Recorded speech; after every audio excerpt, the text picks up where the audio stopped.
unnecessary sedation. You wanna feel at home, cause you belong. Welcome to my nightmare. Welcome to my breakdown. All right, hello, and you're joining us for a watch party. I'm Lou Gonzalez. This time we got Connor Irving. This is my favorite movie. John Seiler.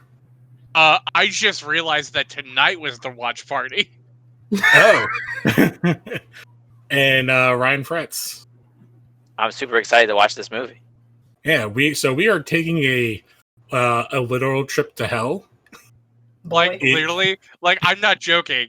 We were talking about it beforehand, and I thought this was like, oh, like, this is the regular show, and then we planned for the weekend to watch Hellboy. I'm not emotionally ready for this, you guys. So we are Not watching really. the 2019 Hellboy. So I'm going to count to 3 and then hit start, and then basically we'll talk through some of this stuff. So me and Connor have seen it, Ryan and John have not. I haven't. So this came out like last year, right? And like the end of the year. Last February, I think. But here, I'm going to start it in 3, 2, 1. All right, so we have the clouds and stuff. So yeah, this came out. I have all my stuff pulled up. April last year, April 9th. I was gonna say, I think it's like a little telling because, like, you know, like with Bloodshot, we like spoke on beforehand about the movie, about the history of the movie, and like kind of what happened. And with like Hellboy, you're like, nah, let's just get into it. Yeah, let's blow this Band-Aid off. Yes, there's gonna be a bunch to like ignore. So yeah, we have this intro going here.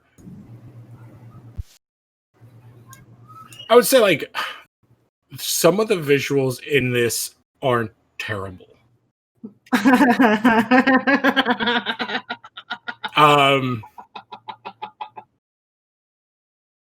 Yeah. Yeah. And like I like Ian McShane. It's kind of hard to jump in, so because we're obviously always going to compare, although this intro looks very cheap. Like, look at that makeup on the face. It looks so bad. But like I like the set designs look good. It looks very comic booky. I think that I don't blame any of the actors for this. No, it's just one of those movies that was like caught up. Yeah. But it definitely, it does, like, we can't not talk about the first 2 movies. So easy to beat the Blood Queen. Why is she the villain for this movie? Yeah. Yeah. So like we talked last week, this is the final story of Hellboy in the comics. Yeah. Or at least like what leads into the final story of Hellboy. And so they do change a bunch of stuff. Which is Hey just Lou, so dumb. you may want to like turn down like the film because like No, they you can't really can hear actually you like lower speaking. the volume independently. Yeah, that's what I meant. No, you can. Like that's what I did. Like you can go in just at the bottom. Oh, you can? Right. Yeah. Yes. There's like a little thing. That's why he has 2 behind the podcast. So Oh, okay, cool. Good. But like these visuals look like slightly better Sci-Fi Channel visuals. Like the head in the box. I mean, it looks like Sin City. Yeah. Having seen Sin City not too long ago, like it's in black and white, yes, but I mean like the monsters and stuff, because I feel like are you talking about like the last Sin City movie? Because that was like 5 years ago at this point. No, I watched the first one. I've never seen the second Sin City movie. Oh, I watched that in our office, and I was just like, I watched it in our office for the first time because we would just have like movies sometimes, and I was just befuddled how bad that movie was. Like I just couldn't understand it. Yeah, so like, and I was gonna say like, I like Ian McShane. I think he has an impossible task of playing a character that was perfectly cast in the first film. Do you mean David Harbour? No. I mean Ian McShane. You're talking about like Broomhold, yeah. Broomhold, yeah. because sorry, the music just like hurt my soul. But yeah, John Hurt does such a good job in the first one. Rest in peace, John Hurt. Yep. I'm kind of interested to know if any actual wrestlers are these wrestlers right now. I wouldn't be any knowledge there. They're like, So oh, hey, Pentagon and, like, you know, someone else, like, were, like, the stunt doubles for, like, these people. Yeah. So we didn't talk about this in the last episode, but this story comes from a book that was published in between the final Hellboy story, and I think that's the only reason it's in this movie. Yeah. Like, literally, like, the only Hellboy story I've read when it was coming out, because it involved masked wrestlers. Oh, so you did read that story? I did. Okay, because I actually like the story in the comic, and they do such a shit job of it here.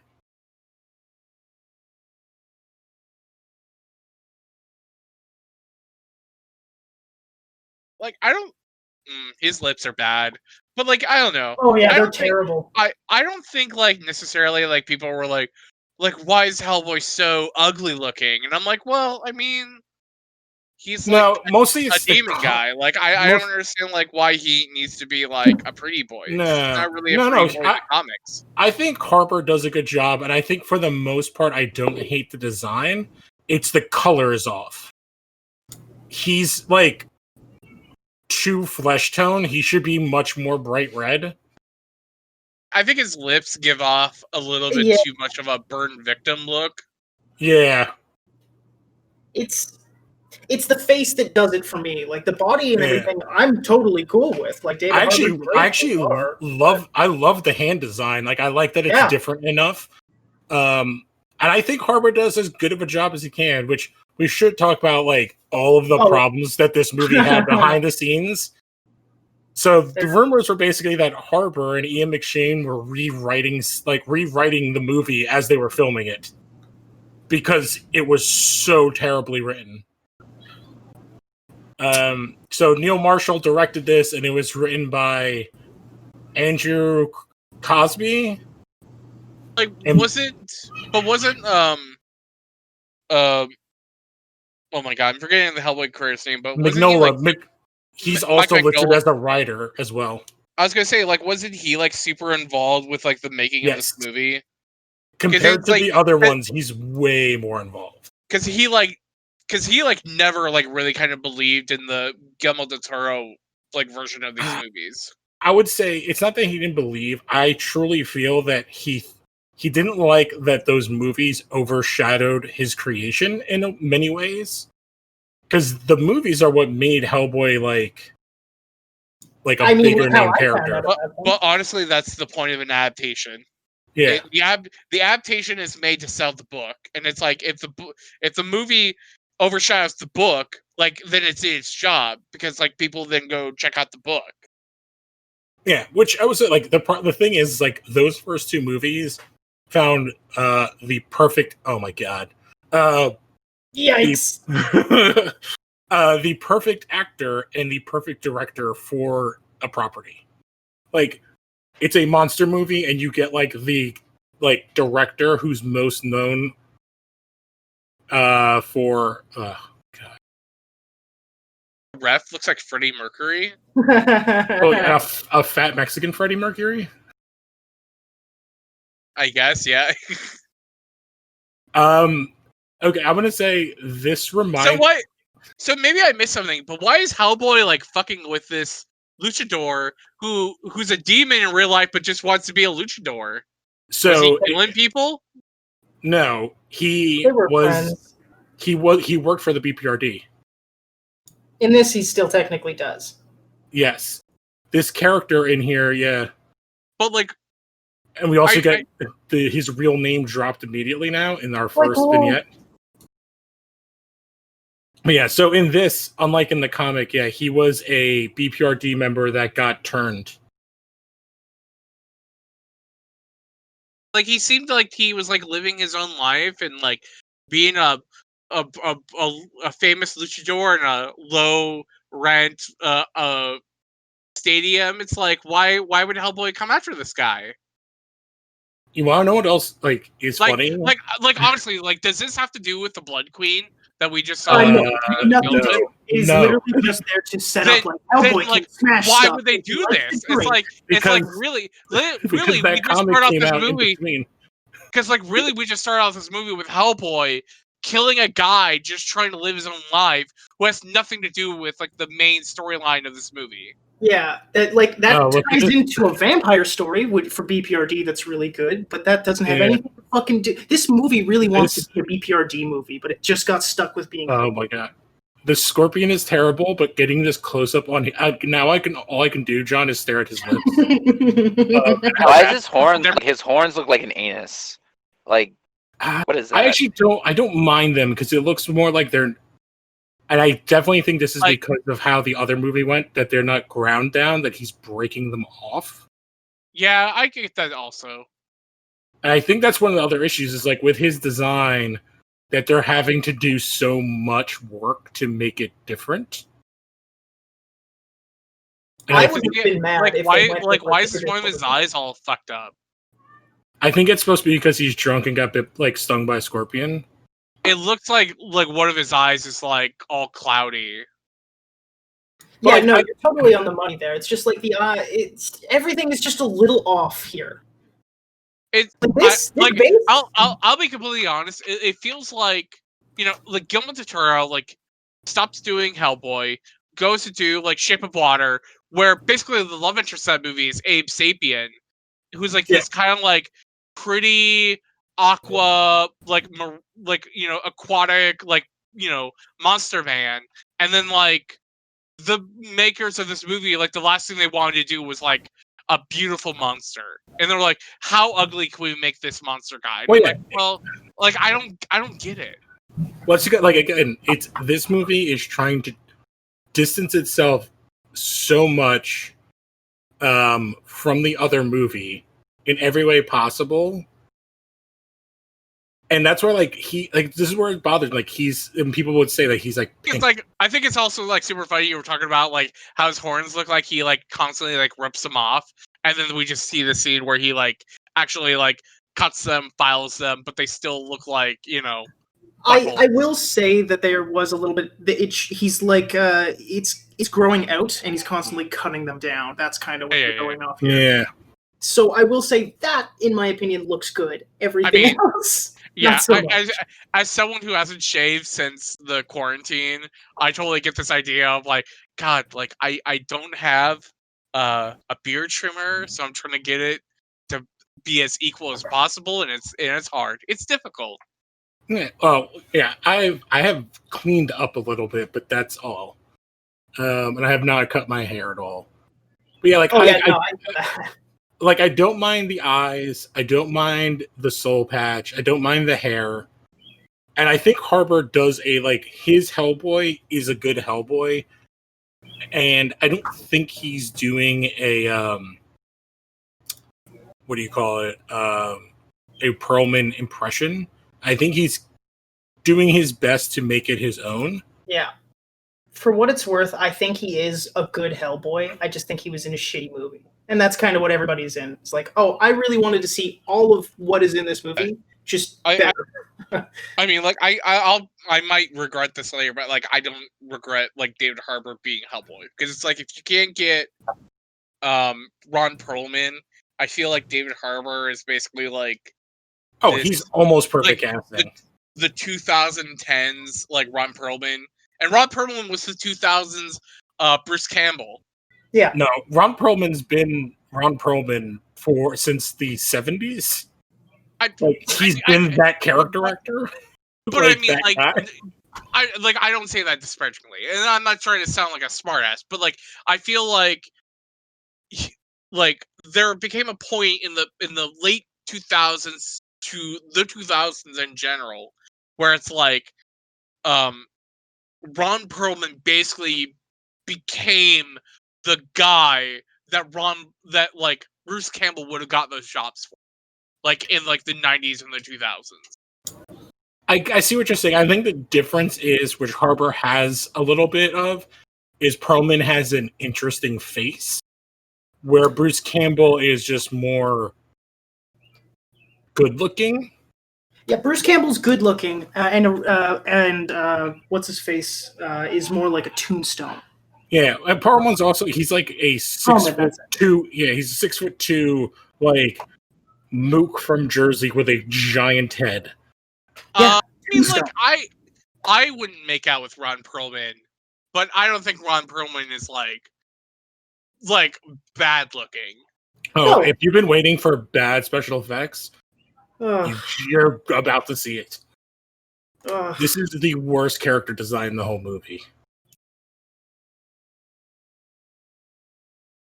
See, this is what happens when you stay far too faithful to the source material and don't take any like creative concessions. Because like, hey, like at the end of the day, like a book is a book and a movie's a movie. Yeah, but I think that's the problem with like, or not the problem is like why the other Hellboy movies work so well is because they got a creative person on them who is like one of the most creative movie people there is, especially with monster stuff. Like, and he takes the monsters that he needs to use and they make designs, and then he also gives you a billion monsters that look more insane. Like, there is shit in the second Hellboy movie that is like fucking preposterous. Yeah, it's bananas. It's awesome. All right, so here's episode 2. Yeah, pretty much. So in the comics, this is like the weird start of the Wild Hunt. They just find Hellboy in an abandoned town, and it's really. I think that's also like kind of the problem is like here's like Hellboy Mexico, here's Hellboy the Wild Hunt, here's Hellboy like whatever like next story they're trying to adapt. It's like why don't you just like take one story and adapt it into a film, and then just like have if Mike Mignola wants to be so a part of the writing process, like write the in betweens of the story to like expand it into a film. Well, it's kind of what Guillermo did with the first movie. It's like the one story. It's the it's the first book. yeah. It's it's the first book. Yeah, and it works. It's great. Yeah, and it totally works. Yeah, and the second movie totally works. Even though I'm not a fan of the second film, it still kind of totally works. the second film is fun and adds like fun. Like the Vapor guy is a fun addition to the team. Like really, like this film, like so far, like could really use a Guillermo del Toro like movie monster designer team like attached to it. Yeah, well, I think one of the other problems is like the sets are very boring as well. Like it's a movie of set pieces, and the first one is the most interesting. Oh my, I didn't remember looking at the giant heads, and they are horrendously designed. Yeah, they look like plastic. Remember how every time we brought up Mike Mignola and his art, and we talk about how good it is, or at least me and you talk about how good it is? How come that's not represented here? Know how cool it would have been to see just like one of his prints in the back of one of these shots? At least paid a little attention. Like, I didn't. I honestly like was going to say like within that black and white scene, the very beginning of the movie with the Blood Queen, where it just like it looked very basic. It basically looked like, well, you know, like it looked like someone who was like a fan of Sin City and like saw like what they did and then tried to adapt it to like their style. But like filmed in Serbia with what's that one guy that constantly is filming in like Serbia and all those countries that makes all but it's like but it's like if like the scene had like better like shadowing or direction or like whatever, you know, it would have looked like more different and like interesting. Oh my god! All right, look at the picture behind Hellboy's right shoulder. It is hilarious. If it cuts back to it again, do you see what I'm talking about? Like the dude wearing the deer head thing. Yeah. In the comic, it looks so intimidating and awesome, and in that photo, it looks like a douche. Yeah. Oh, here's another character that never interacts with Hellboy, even once, but is in BPRD.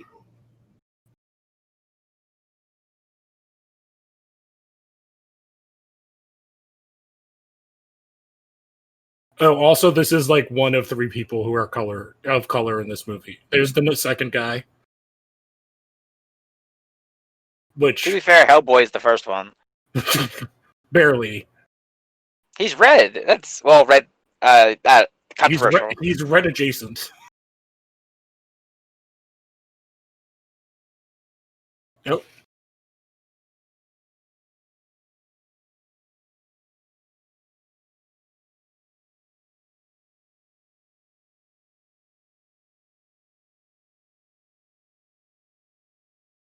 This looks like worse than like the original scene. Oh my god, he's wearing 3D Nazi Not- glasses. I was just gonna say that. But like, why even show this scene if the other movie Is that already the same did guy that played Rasputin in the first one? Well, Nope. Yeah, it's like why like if you already did like the Hellboy origin scene, like why are you doing it within this movie? No, the guy in the first one is Carol Rodden. Who was in Born Supremacy and Rock and Rolla and Orphan. Wait, Lobster Johnson's in this movie? Oh yes. Wait, so but the Nazis killed Rasputin. So like what did Lobster Johnson do? This is which is again another kind of perfect casting. Yeah, here's another great character from the Who's mythology. he? Wait, you'll see who it is.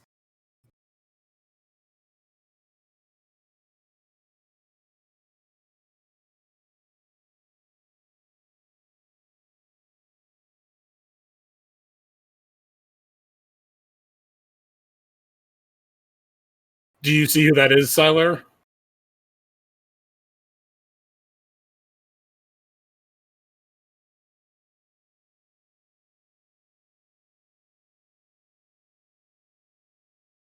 Who is That would be the same person who played Sandman in Spider-Man 3. No shit, really? Yeah, I was trying to Yeah. figure out who he was. Like, what else was he from besides Georgia the Jungle? Because he's like, I cannot remember. He's a great character actor. That's Thomas Hayden Church. Well, I feel like Thomas Hayden Church had like a little bit more to do in Sandman than he did in this movie. Is he in the 2 worst comic book movies? No. Like I like not even having to see like the rest of this movie. I would have to say like this can't be any worse than any other like superhero film. And really like Look how Spider-Man bad 3 is that not baby the worst. looks. Is he in the 2 worst or is Spider-Man 3 Toby had, Kebbell? Spider-Man 3 at least has a scene where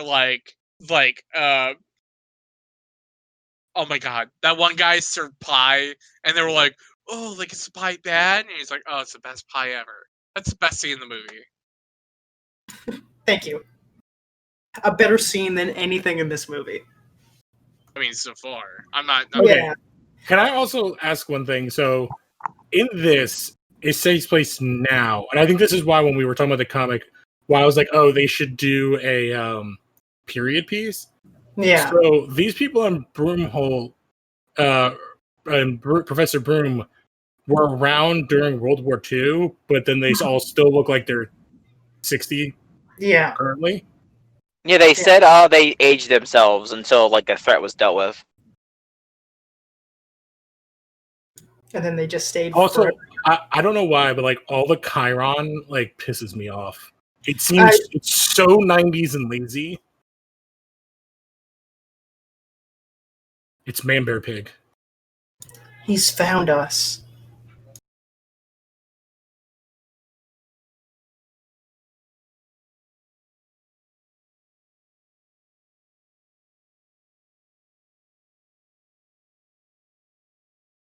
Oh my I don't god, know- this is I don't want to be that guy, but all that chalk is fake chalk. It's, it's CG. They could have just used real fucking chalk. Also, like, can we be done with like monks taking a vow of silence?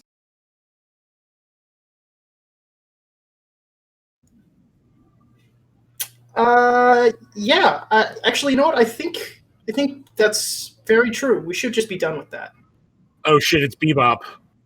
Oh no! Where's Rocksteady?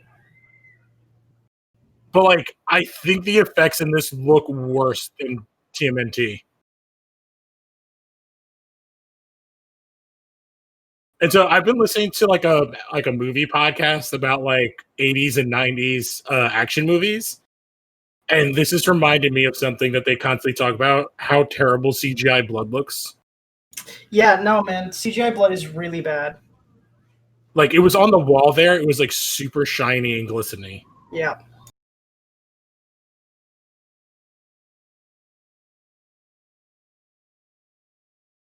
And if you listen to the comic episode, this character is actually done so much more interesting in the comic book. Yeah, he's a cool elf. The pig. Like, the pig has an awesome backstory. It hasn't, like, his entire arc is interesting. Yeah, it's interesting. That's the key word. It's very interesting. They also, of all the things that they edit, they also edit out a really cool bit of Wild Hunt from this right here.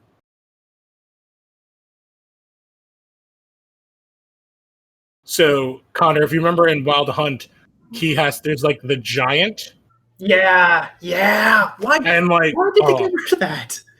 So actually, I know why they got rid of that budget. Alex. So in the comic, when he finds the thing, which I don't hate that he has to find different pieces. But in the comic, oh, that looked gross.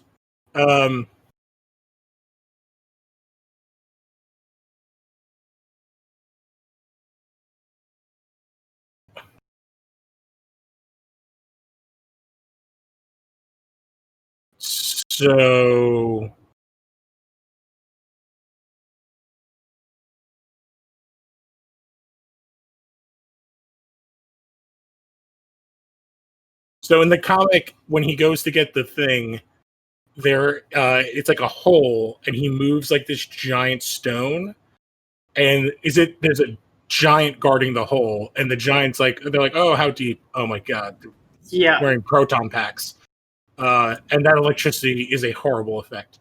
And like the giant, like he's like, I'll go down and get it. He goes down and gets it and comes back up, and he's like, here she is. And they're like, oh, are you going to join us, brother? And he's like, nah, I know what's happening, and just crawls in the hole and covers himself up. So he's like, she's going to destroy the world. And it's like really cool, like foreshadowing where it's like this like gigantic, like monstrous being is like shitting his pants over her return. And it's kind of an interesting, like they do much better build up to Nimue in the comic, where you actually give a shit about her. Oh yeah, here's just this horrible soundtrack. Oh, like this game sound. Like I So feel it's like all this score right now like of them just running through the woods. This is a really bad. I feel like this music up in like Tony Hawk Skater 4. It would have gotten rejected for being too generic. So this is now like vignette number 4. Yeah. So we had the opening one, the luchador, the flashback to his origins, the monk scene, and now this. So 5. Oh, and again, in the comic, the dude wearing the deer head looks fucking crazy and awesome. And he looks like a D-bag here. Because it's also, in the comic, you don't see his face. Like, it is just a deer head. Yeah, everybody looks like I feel like this is like, it looks like a regular film. It's lighted like a regular film. Like, all this looks like a regular film. It didn't even try to, like, make different. Which, like, two films, like... I love that they cut to EDM, like, the worst EDM. But, sorry, what were you saying, John? The idea that, like, regular film, you know, it's like there's nothing, like, stylistic. No, it's paint by the numbers. Oh, this looks worse than the Witcher TV show here. But it's, like, if you look at, like, Guillermo del Toro's films, there's, you know, a little different. Their schemes are even if like you didn't want to do like, oh my, this fucking bridge scene. It looks like, what the fuck is this lightning? It's so bad. You want to know what else is really bad? Pay attention to his tail as he's walking around, because it's just like a giant lip dick sticking out of his ass. But it's like the idea that's like I don't know. I feel like if you're gonna do an adaptation of Hellboy, it's like you have like I feel like people forget like how much of a game changer the look of the original Sin City was, because like no film like kind of like really looked like that in a really long time, and it's like Hellboy needs like that same kind of care. And this film looks like fucking Dragonheart or like That's a great pull. basic, or Ever After, whatever basic looking. You know what it is? Like fancy film of the modern era. This film is too bright, and the color palette is too bright. Like, and I think that's one of the things that the Guillermo movies are. They feel like they're blue and red. Like they feel like they're blue, so his red pops. Well, they're based after the colors of the main cast. So there's like lots of reds, lots of blues, lots of oranges. So like every time you see them, they always pop. Like you keep saying. I'll be like 100% like like caveat like 2000s era horror kind of also looks like that. It's like Resident Evil, Underworld, The Wolfman. Like they all have like that kind of like blue like tint to them. But it's like it also like kind of like fit, for Hellboy. It's like you're not doing it in this Hellboy because like the original films did it, and you want to do something different. But at the same time, it's like this doesn't fit at all. This is the dumbest. Like, how cliche of a scene is this?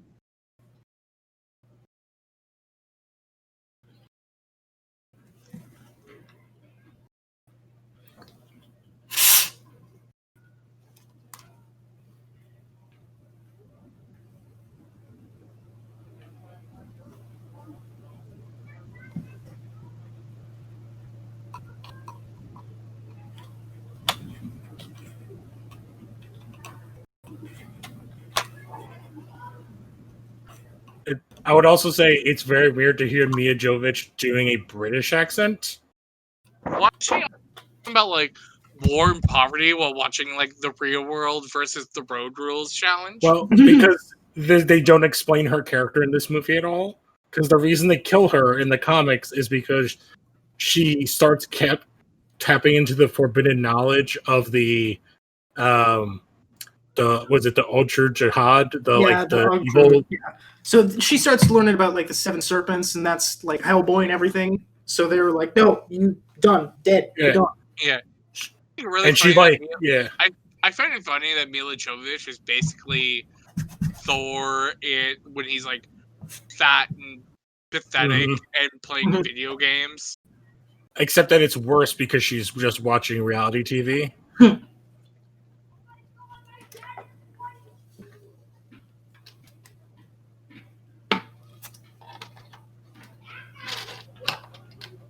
I also feel like one of the problems I have in this is that Hellboy is kind of he should be way tougher. Like he's a bystander within this story so far. Yeah, I mean, to be fair, that's Hellboy as a whole. It's pretty much always like, shit, I fell into this problem. I mean, but it's like he doesn't have like a whole lot of agency with like within the story so far.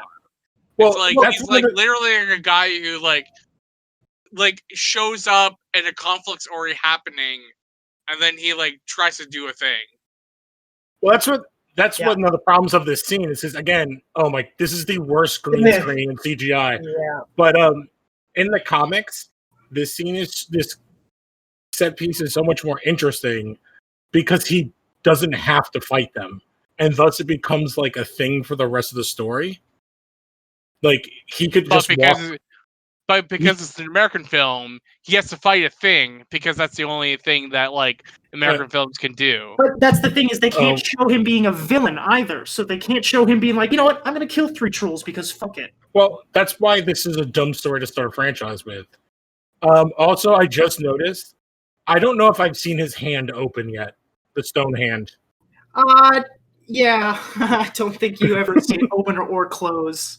Oh, there it is. It's open. Yeah, that's a good point. Like, but I think it's only open when it's CGI. Oh, yeah, no, for sure. There's no way that opens manually.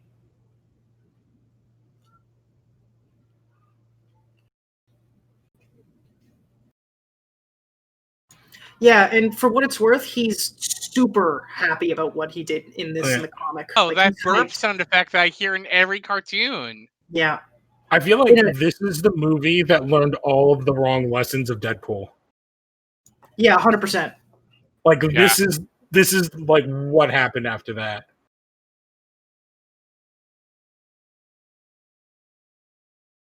And I also feel like Todd McFarlane had to watch this come out and go, oh god, okay.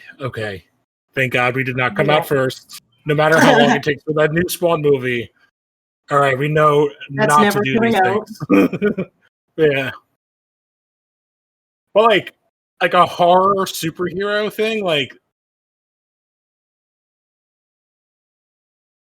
besides like a Hellboy and Spawn, like is there another one that could get a movie?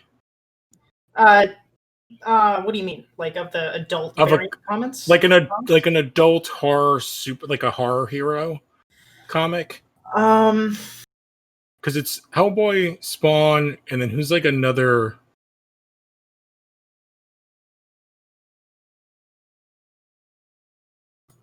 I'm having a hard time thinking of, honestly.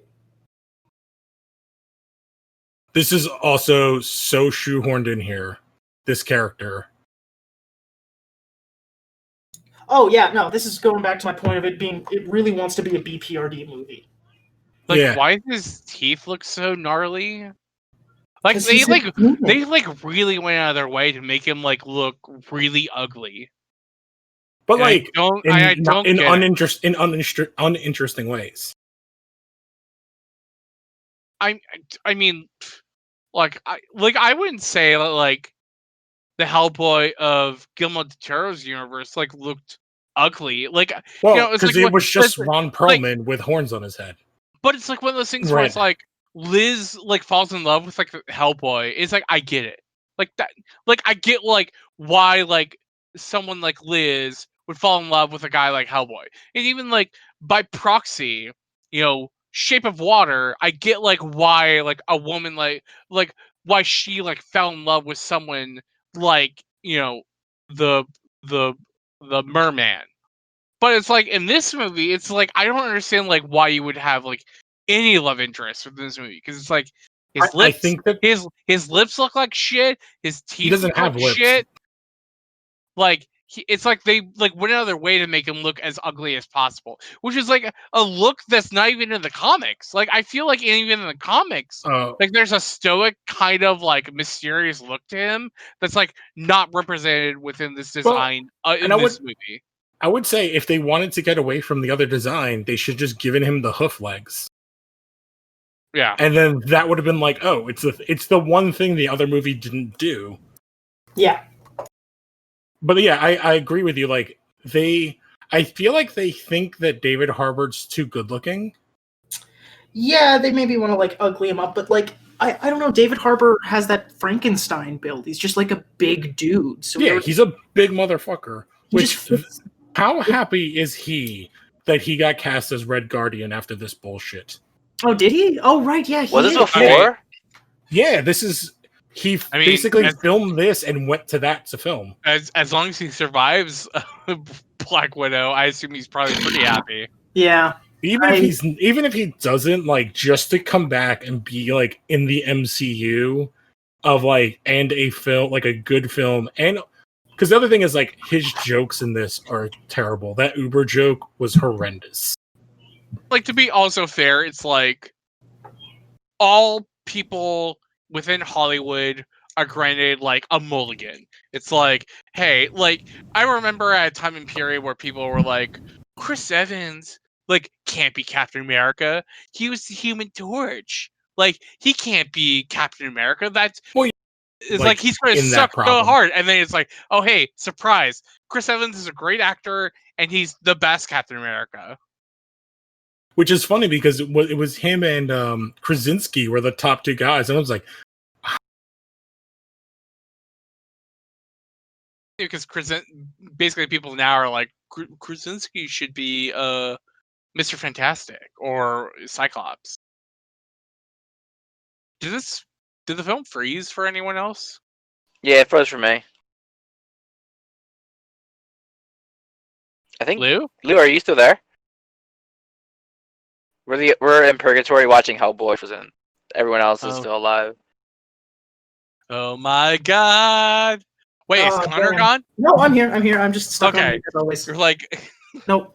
I was responding. okay, I guess Lou's gone then. Yeah, no, he's dead. He's gone. He's like, Hey. he's like, I can't deal with this shit no more. I've complained so much about it already, and there's still like another hour left.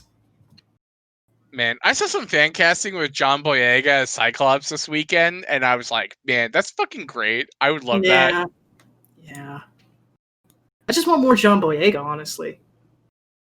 Yeah, especially at the last couple of days where like John Boyega on Twitter is just like, I fucking hate racists, fuck them all. He's just having fun. And then a couple of people were like, hey, you know, I agree, but you have like some young kids who are fans of you. You probably shouldn't say the fuck word. He's like, hey, why don't you go fuck off? And I'm like, yeah. Fuck yeah. Fuck You're them great. kids. Fuck them, dude. Hell yeah. Oh. Someone vanished. Was it today that like there was the rumor started about Mark Hamill being Superman again? Did that start today or was that yesterday? Wait. Today, I couldn't believe Hold on. it. What? Mark Hamill? Like, not Mark Hamill. Mark Witcher. What's his name? The Witcher. Henry Cavill. Henry Cavill. There we go. Isn't he? oh, hey, I'm back.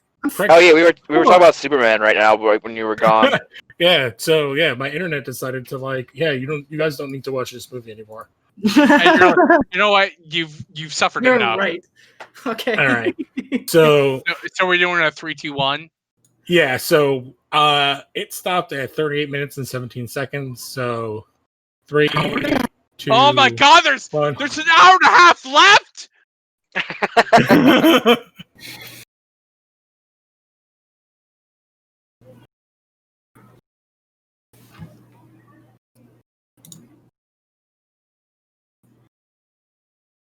Oh man.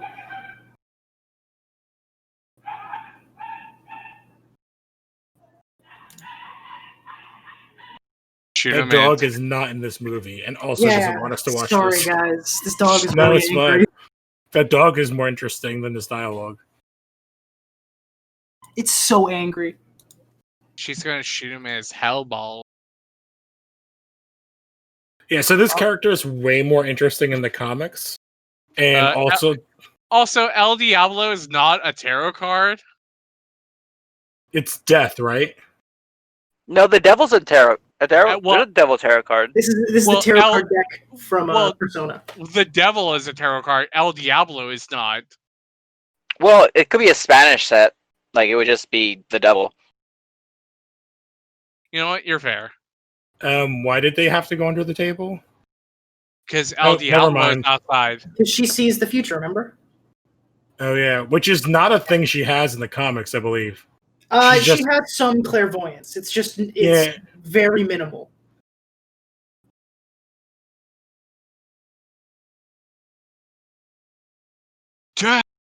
Why would they come in with? Why would they storm in with guns?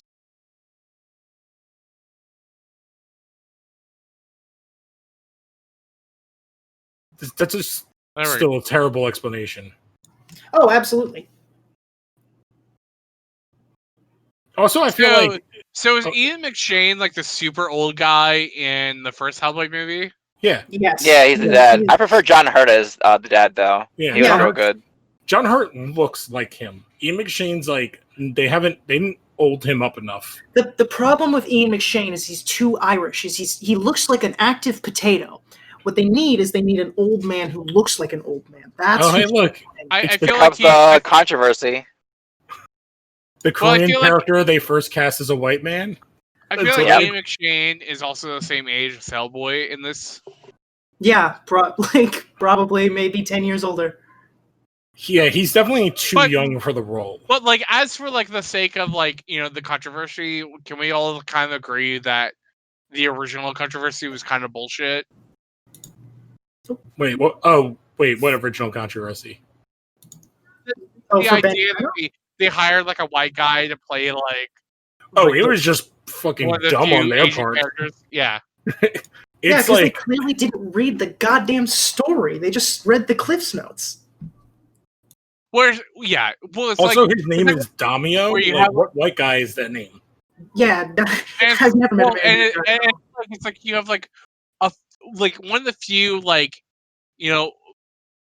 people of characters within this film, and you're gonna like basically like hire them as like, a white guy, and it's like, come on, it's like you have like basically 2 check marks, like why not take them?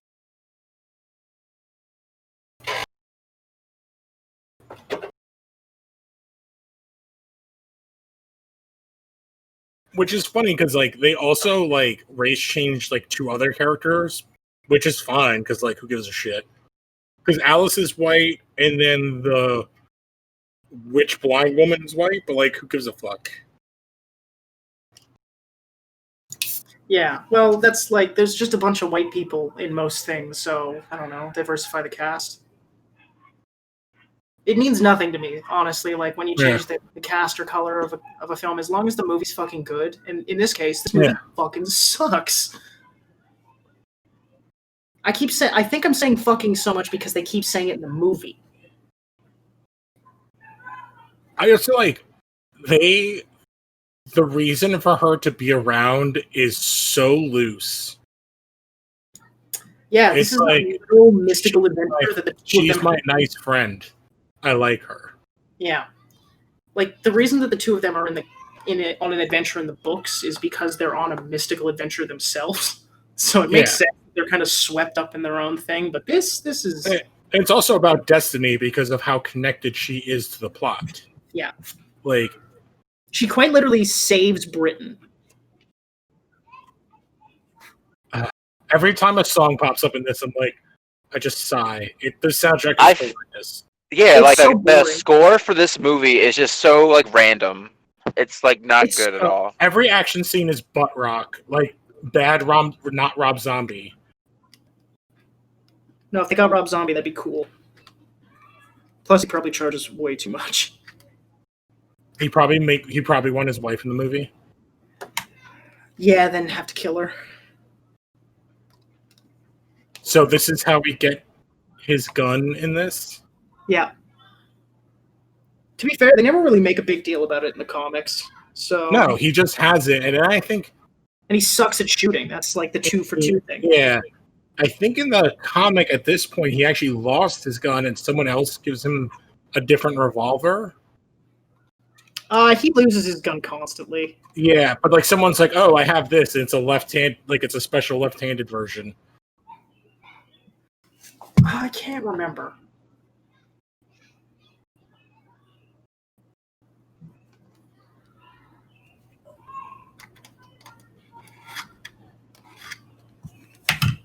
I do have to say, like,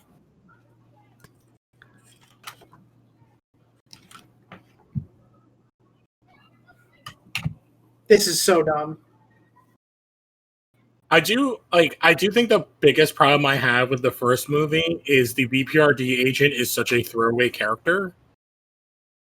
Yeah, totally fair. I like the universe of the BPRD, and in the Guillermo movies, they don't pay a lot of attention to it. It's just kind of there. Well, but Because he doesn't give a shit about them. He's about the monsters. yeah, totally fair. Yeah, and to be fair, it's the more important aspect of Hellboy. Unless you are making a BPRD film.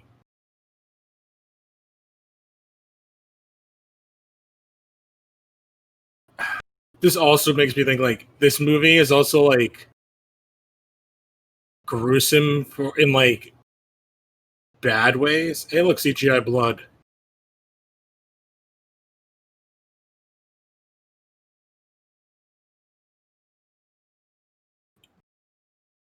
Yeah, I think that's the problem. Like this film has.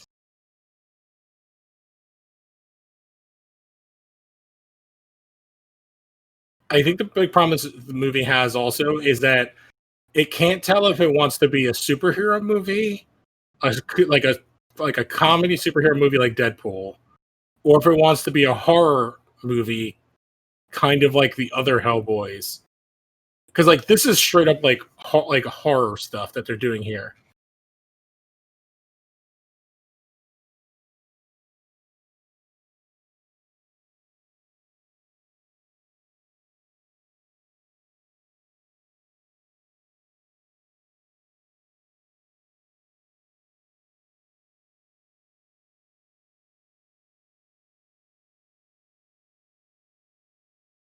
I guess I never noticed her neck the first time around.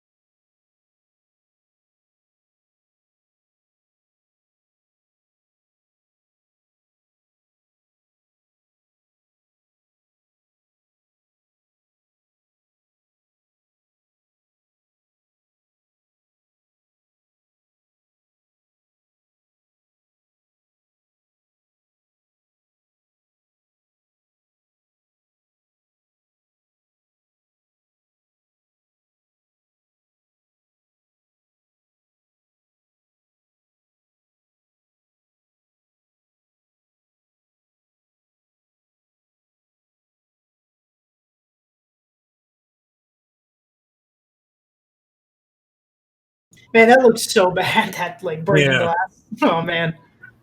That reminded me of the first Blade. The ending, what's his name turns into. Oh yeah. I see. I think the visual design is meant to look like Klaus from the BPRD, but if so, it's a terrible reference. Is that what they're going for? I think so because, like, if you see Klaus a couple times in the BPRD books, is he has this weird ectoplasmic look when he's out of his suit, and I think that's what they're trying to go for in that. But I can't be certain. It's just bad, in like regardless.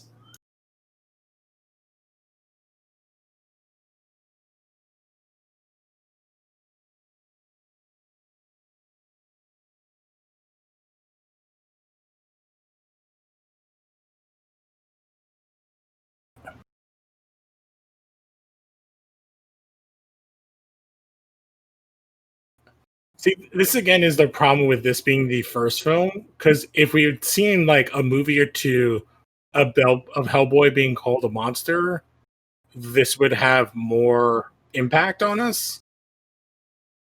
But we've been with Hellboy for what, like a half hour? Like 48 minutes? 50 minutes? Okay. They, at least in the first scene, they could have been like, oh, it's a monster.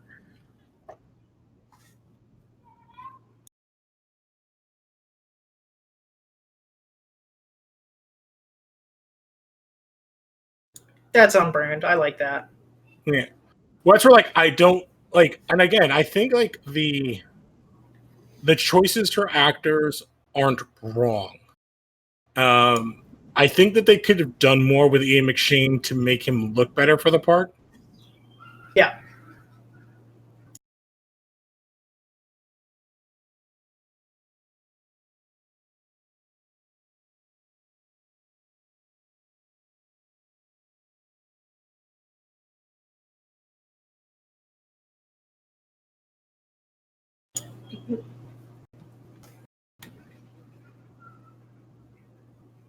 Yep.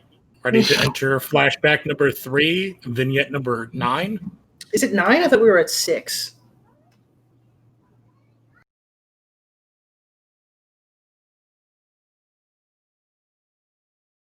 Why does he have 5 o'clock shadow in this one? I don't know. It makes Well, no this sense. is a flashback, so he doesn't have a soul patch here. Fair. And he has like a I- beanie on. I know. Yeah. Well, it's the 90s. This is his grunge phase, I guess. Yeah. Oh, yeah, I bet it is the grunge phase. It's also like, it's weird that he is in England and he doesn't, and everyone in this movie but him have an English accent. Well, because he's from America. Yes, but like this entire movie, like we're with BPRD people that are all English.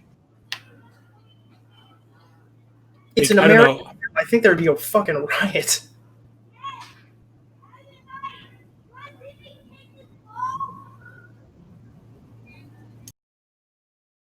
A horseshoe on my fucking baby.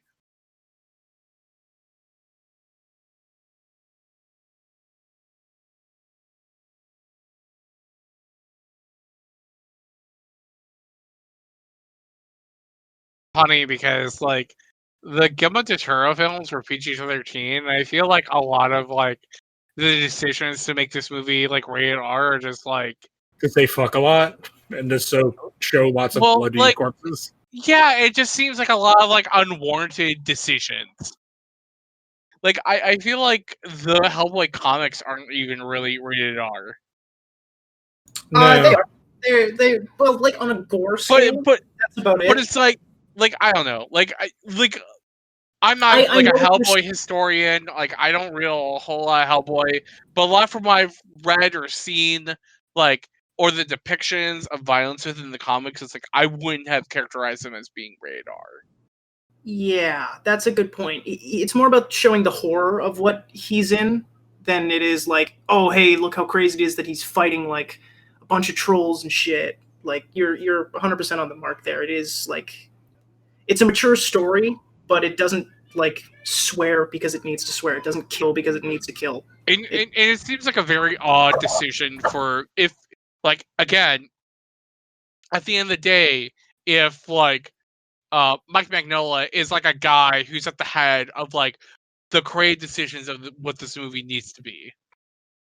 yeah, Which that's where it's kinda like doubt.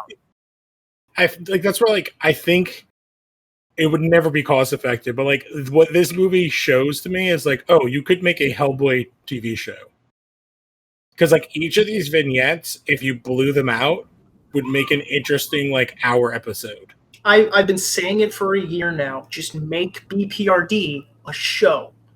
Just make it a TV show, and then just don't even like have Hellboy already exist in the universe. Just pick it up right where the comic book starts, like It would late be 90s. it would be an interesting thing for like Netflix or Amazon to buy, Fuck, dude, they like I the would. rights to.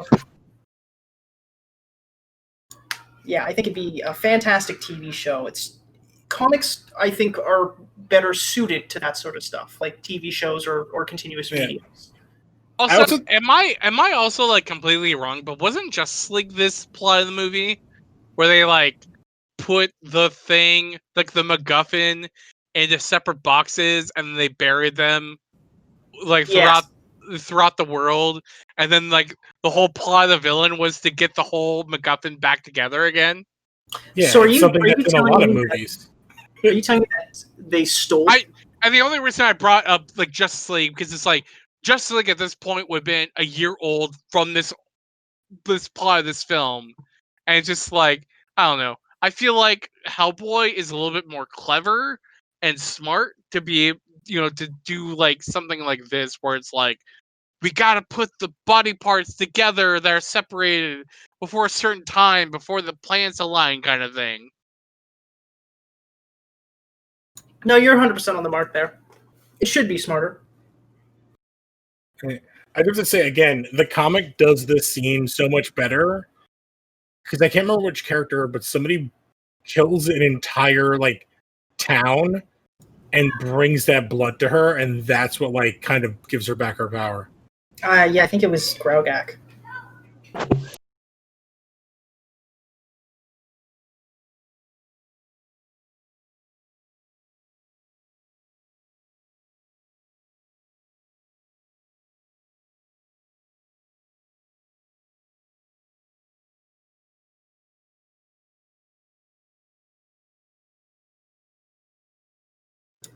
Hey, more butt rock. Yeah, hell yeah, love it.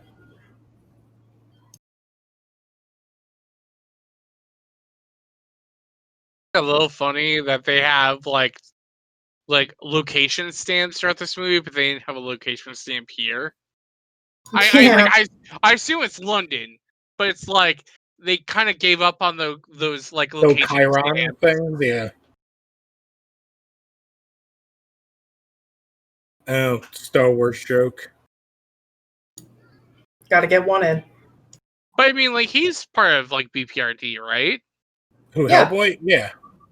Well, this is the thing that's weird is like in this world, people know that he exists and monsters exist. I But think they're they- taking it from the comic where like the magic world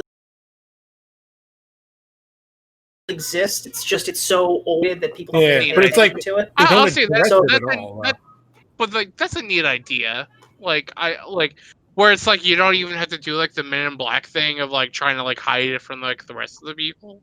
Mhm. Where Yeah, that's what I really like. Oh no, about it. It's a cool. yeah, I idea. like that. I just think that they don't do enough of that. yeah,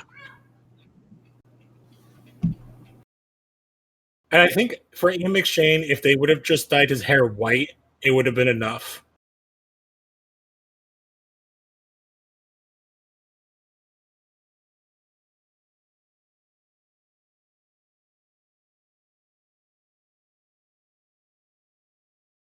like Liz and Abe and like kind of like everyone else is like not in this movie, right?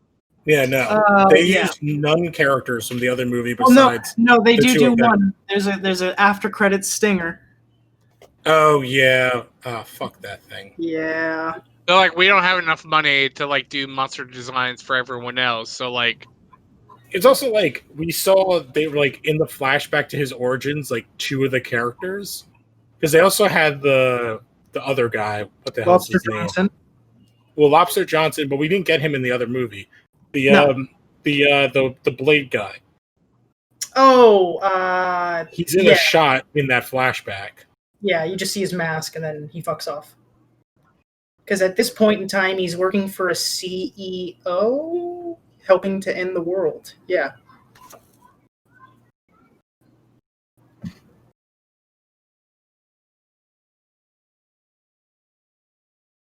See, like, this would be an interesting plot point if he was introduced in the first 2 minutes of the movie and not like a third of the way through.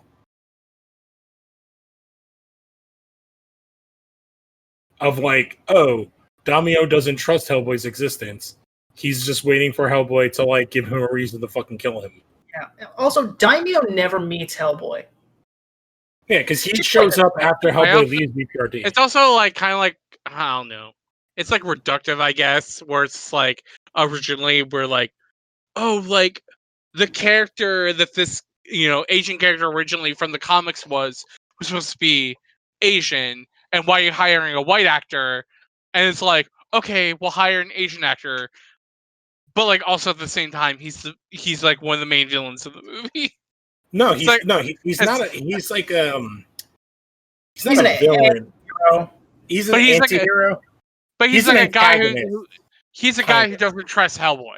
Yeah, Who like thinks that he's like super evil and like buying weapons on the black market to basically like whenever he like becomes a bad guy, I'll take him out. yeah. But like but if they fleshed it out, that driving force would make sense for his character. They just spend one scene on it. Yeah. That's what I'm saying. Like, if they would have like kind of been like the whole again, it's like if this wasn't the story for the first movie, and you've had Damio being like, Hellboy's existence makes no fucking sense in this world. Like, he is the son of a Duke of Hell, and his existence is to bring about the end of the world. Why are we allowing him to exist?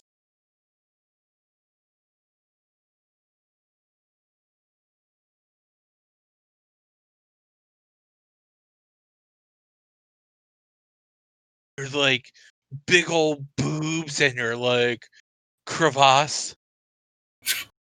It's also like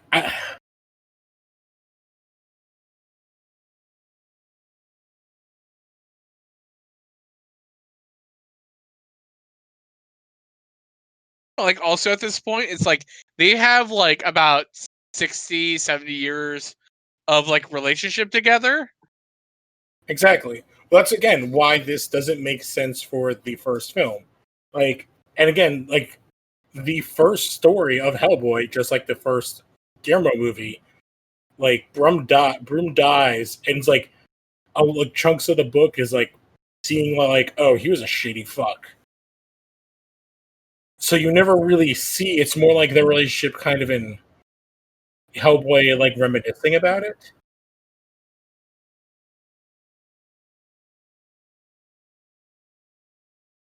I also feel like Hellboy never thinks of other monsters like that. What do you think, Connor? Uh, I don't think he. I think it's the first time I've ever heard him reference other monsters as like siblings. Because in every other film and book, they always refer to him as like being part of their kind, but like not the other way around. Yeah, he. Yeah, sorry, I had a mouthful of grapes there. Yeah. Yeah, no. As far as I can tell, they always refer to him as like the king, the leader, brother, whatever, but he never, as far as I can recall, refers to them the other way around. I think there might be one time in like Hell where he starts to do that, but that's when he truly loses his humanity. Nope, more butt rock. Hell yeah. But yeah, like it's definitely like in the books, he's more like, I'm not one of you guys. It's kind of like a Superman thing where since he was raised and lived so long with the humans, like that's who he feels part of. And it's why that into the story is like interesting, like all of Wild Hunt and all that stuff, because it's like he literally has lost his connection with humanity and he's just like wandering around. And he's hanging out with like ghosts. Yeah, it's so cool, and it would have made a much cooler movie. All right. I will like to say here, if the special effects have not been bothering you, or you thought they weren't bad, prepare yourself.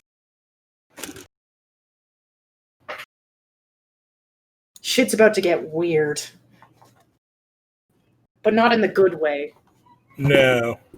Because how cool would this have been with a better budget and team? Wow. I actually don't even know I don't think it's the budget. I think it's the team. I just played the Final Fantasy VII remake. That's a Hell House. Yeah, that's true. Very good. I like that. Actually, that would also be better because at least that way you'd be doing something for 30 minutes. See, but like this is also where like I don't like the way they portray Hellboy. Like he's almost too much of a bitch. He's a fumbling moron in this. He's And, like- they sorry. just it's up. Like he's Carl Fredricksen. Yeah. And, Well, and the house went up into the sky. Mm-hmm. Yeah, because the thing is, like, Hardware is playing early Hellboy in the last Hellboy story, so it makes Yeah. no fucking sense. Because Mhm. in the book at this point, Hellboy's like, he's just like, Confident. he's exhausted, Yeah. and he's just like, I'm fucking He's done seen it with all. this. Yeah. Yeah. But And that also- wouldn't have been a compelling character at this point in the movie. Yeah. So you got to make him a smartass who tells jokes. All right, are you guys ready for the greatest special effects of this entire film? Baba Yaga. If that was Doug Walker, that would have been. That's cool. Like, I don't understand any of the reason for this character's design. This is very Tokyo Gore Police. It's horrendously bad. Like that looks like a Six Flags Fright Night mask. No, well, yeah, but I mean the idea of like doing like a upside down like crab walk is like I don't know. But When also I they think don't of it, commit it's to like it. very like Tokyo Gore Police. I'm also bothered by like, oh my god, she went back to it. Like that they gave this thing like horrendous horror tits. Horror Tits is my favorite deathcore band. But I feel like this is very obviously whoever is doing this thing is like it's a bad practical effect. That they had to cover up with CG? This is just like Yeah. such a boring, lighted Vignette. looking movie. Mm-hmm. It's paint by numbers. It's Like also this- like they do such a disservice to the Baba Yaga's character in Hellboy. Like, she is an interesting character because, like, one, she has like 3 stories in it. It's the first with her eye, then she's connected to this, and then her end story is interesting. You're thinking of Rasputin. No, at the end of the book, right. You're right. I'm sorry. I yeah, forgot she the final she story. helps Hellboy. Yeah. Well, yeah, that's because everything starts to go to shit, and everybody's just trying to figure out what to do.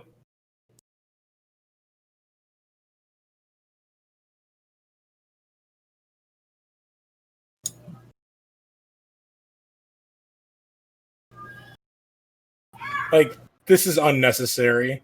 He's already met her. Why is he like being weirded out by that? I think it's meant to be like him reflecting on his humanity because he just had that moment where he's like, "Oh, am I gonna be a monster? Or am I gonna be a human?" And that's him being like, "Oh, do I really want to do this?" Which also, the Baba Yaga doesn't look this No, she doesn't look ridiculous in the book. Because she's just like a witchy person. Like, she's not like a monster in the book. Yeah, she's just a witch.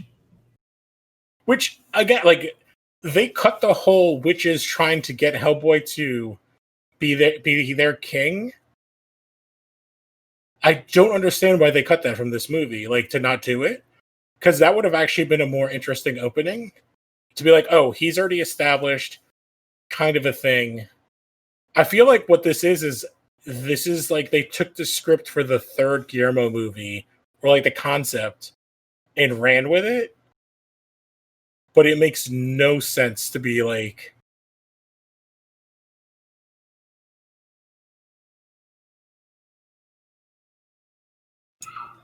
Man, it's just so ugly.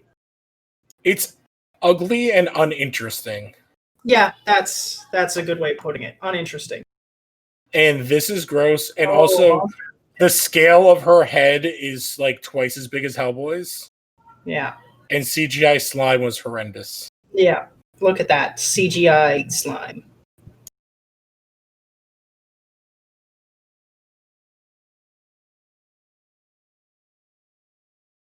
And I think that they don't like maybe the biggest thing it bothers me is what makes Hellboy interesting is all of the lore and all of like the mythology that they draw from and build up. And they just like fast forward through all that shit in this movie. It's like the Baba Yaga being this like Russian thing. Oh my god.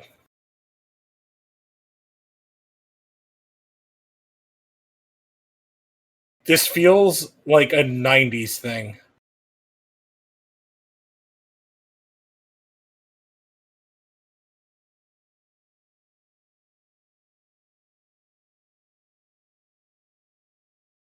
Oh my god. I feel like it's a 90s thing. Like, I feel like this is like really like an early 2000s thing. Like, this is like a underworld. This feels older than the first Hellboy, though. Yeah. That's the thing. Like, I feel like it feels like, like it's. But the first Hellboy showed up in like 2004, right? Yeah. This feels older than that. Yeah. I feel like it's before that. I feel like this is like what like a 2000s to 2003 like sci-fi looks like. You know what's funny? This feels like it came out at the same time as Spawn. The first Spawn. The Spawn movie. And I feel like that first Spawn movie has a better plot, it's more coherent, and has equal special effects. Yeah. Like, I feel like you get the characters' like motivation and the plot in that movie so much more than this. Oh god.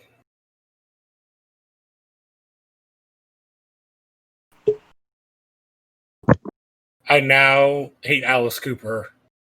They did it. God damn it! They made me This hate is Alice this Cooper. is this is worse than him like playing like being a really high end golf. Like, I don't know if you knew, Alice Cooper is really into golf and he's really good.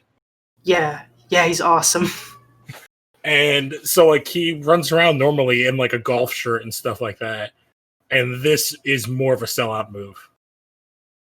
So wait, did that just imply that that song was what he was listening to in his headphones? Yes. In the communication headphones. Lou, you're looking too far into this. There's actually a word for that when like I think it's diegetic, when like the song is in like the characters are listening to the song that you're hearing in the soundtrack. It's usually really well done and cool. It's something I enjoy in a film. I'd have to say Damio's scars How did he get those scars? His scars don't look bad.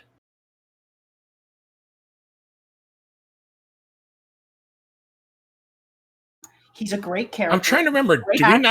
We don't get to see this, right? Oh no, I guess no, we do. We just get to see bits of it. Because this is actually like a thing I would like. Oh, this would be a cool thing to blow out. Yeah, this would be what I would have saved one of the vignettes for. Also, he says that he was in the military. What part of the English military is sending soldiers to any part of South America? Covert. To do a lot of them. What? If this is like... Yeah. Because if this is 2019, so he did that like a couple years ago, like the fuck were they doing in South America at any point in the like 2015? Haven't they been like doing like incursions on like Venezuela? Well, not like. No, that's also been like this year, like 2019, and it's also been like they've been having a civil war kind of.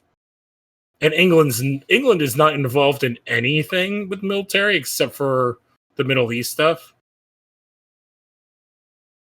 CGI blood and a plastic tree.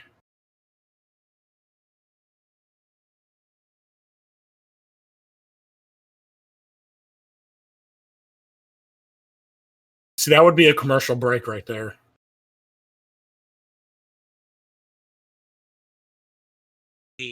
Can't continue.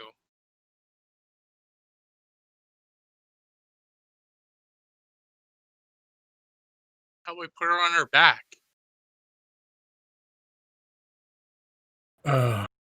Spooky. Bad horror movie trope. Which, this is annoying, because again, in the comics, like we talked about, they cut out the whole thing, like they rushed the whole ending of this, but like... Yeah. Because the ending of this is technically... The ending of this is actually my favorite part of the movie, because it has some of the best scenes in it. Yes. Well, they spent all the money at the end. But yeah, like, it's great. But like they skip all the other interesting parts of the story with him and Alice, where like with the discussion of the oh fuck, that looks so bad. That literally looks like the first Blade like level CGI. Yeah. And also, for what it's worth, the thing that Daimyo uses in the comics to calm himself down isn't a serum or some dumb government thing. It's actually a small Mongolian man that just sweats out the sin. It's a really cool side character that would have been great in a television show.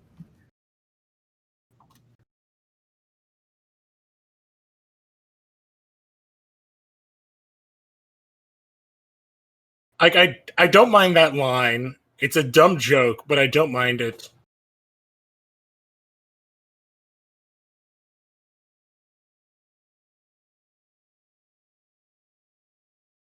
I want to like. Is she a good actress?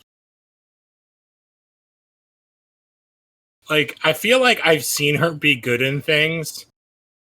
Emilia Jovovich, but like. It's been so long since I've seen that. Because, like, I love Fifth Element, but I don't know if that's, like, her having to actually do a ton of acting. She's a great character actor. I was gonna say Fifth Element came out in 1995, which Yeah, so is it's been. Let me check like- my birth date. 25 years. which I mean, like, hey, we'll get to know Mila Jovovich in a couple months when she's in Monster Hunter. Dude, I cannot stress how excited I am for that garbage pile. It's still apparently coming out, and I'm To be so fair, pumped. It's already filmed. I'll say, like, to be fair, like, we have not seen a trailer for Monster Yes, Hunter, so I there do is not one know. leak. We've seen 2 images, I think. Her and Tony Jaa. Yeah. So to be fair, I- we do not know the quality or lack of quality of Monster Hunter at this point.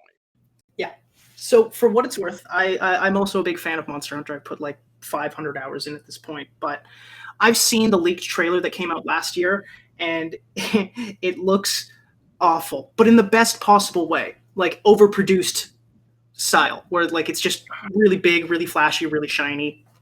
All right. I did not realize how early in her career Fifth Element was.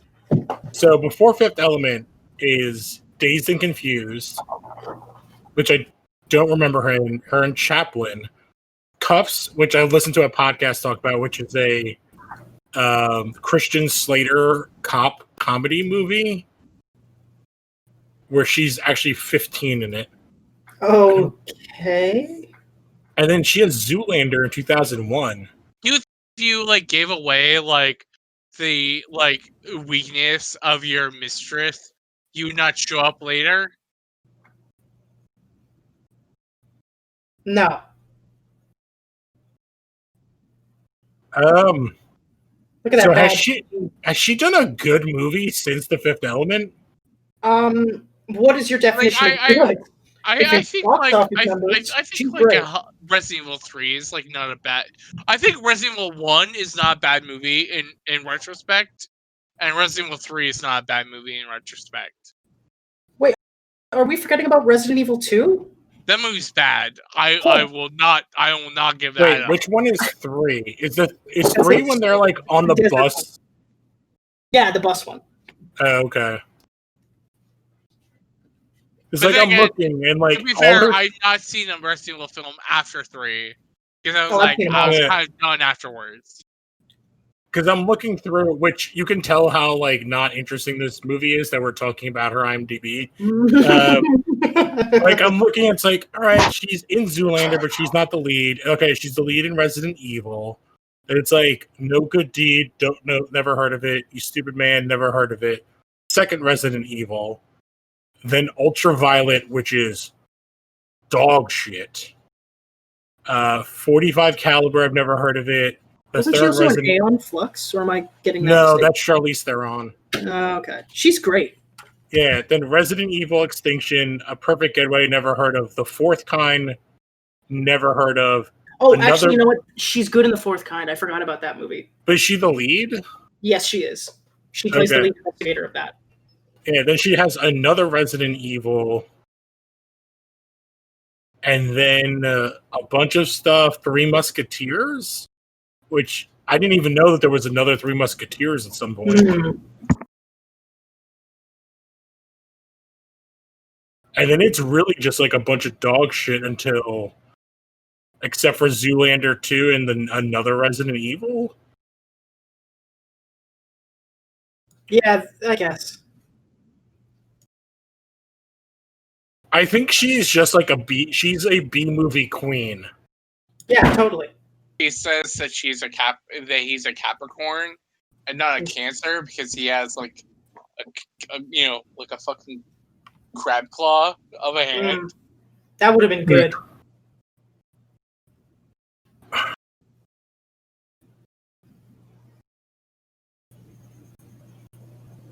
You like I just showed up. I guess it's all your fault now.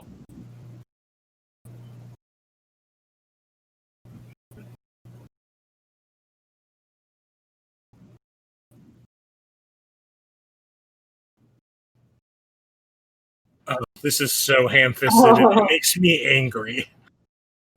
So I guess I would say, like, is she like a poor man's what's her name from Underworld, or are they equals? Are you Kate Beckinsale. I feel like Kate Beckinsale has done more things. I also think Kate Beckinsale is the baddest bitch in this conversation, so I'm gonna go with her. But she also has a bunch of garbage movies. Yeah, but she's also like a better actress. That's what I'm saying. I think is Mia Jovovich like a poor man's Kate Beckinsale? Oh, I see what you're saying now. Yeah, Yeah. I would agree with that. Also, that they did like a walking montage. Classic walking montage.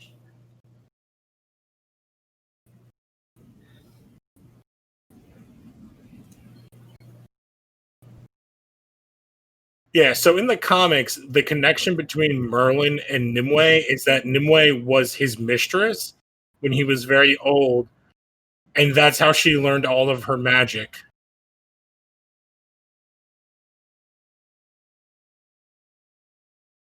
It's also weird that they went with a Celtic Merlin. Yeah, I'll just accept any Irish representation. Yeah. But like his appearance in it at this point is frustratingly lame. Oh yeah, it's so boring.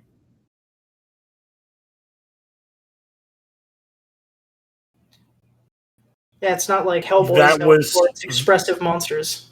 That was the worst ADR I think I've ever seen in a film. Like,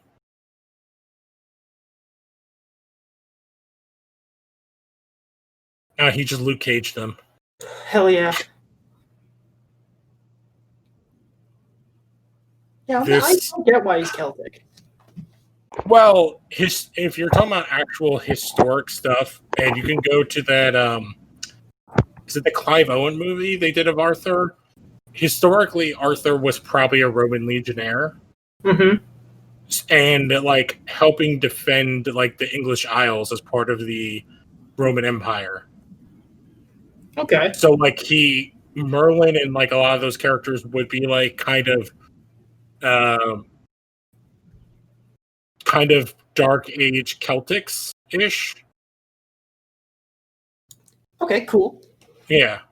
Okay, I take it back. This is a whole issue that's a standalone thing where Hellboy just goes to and he talks to also, his dad. I did not remember like the just not nipple side boob that we got. Say that like going back to like earlier where I was like, I don't understand why this movie's rated R. It's like that's like a scene where it's like we're gonna make it rated R, but not rated R. Yeah, you don't see nipple, so it doesn't count. But it's like you see so much boob. Yeah, you see the whole boob, Yeah. but no. But Merlin also just info dumped like a gigantic chunk of the comics because they don't even explain in this who his father is. No, that would be too much. Clearly, Yeah, because like that would explain why. I mean, like I haven't read a whole lot of Hellboy, but I assume the father of Hellboy is Hellman.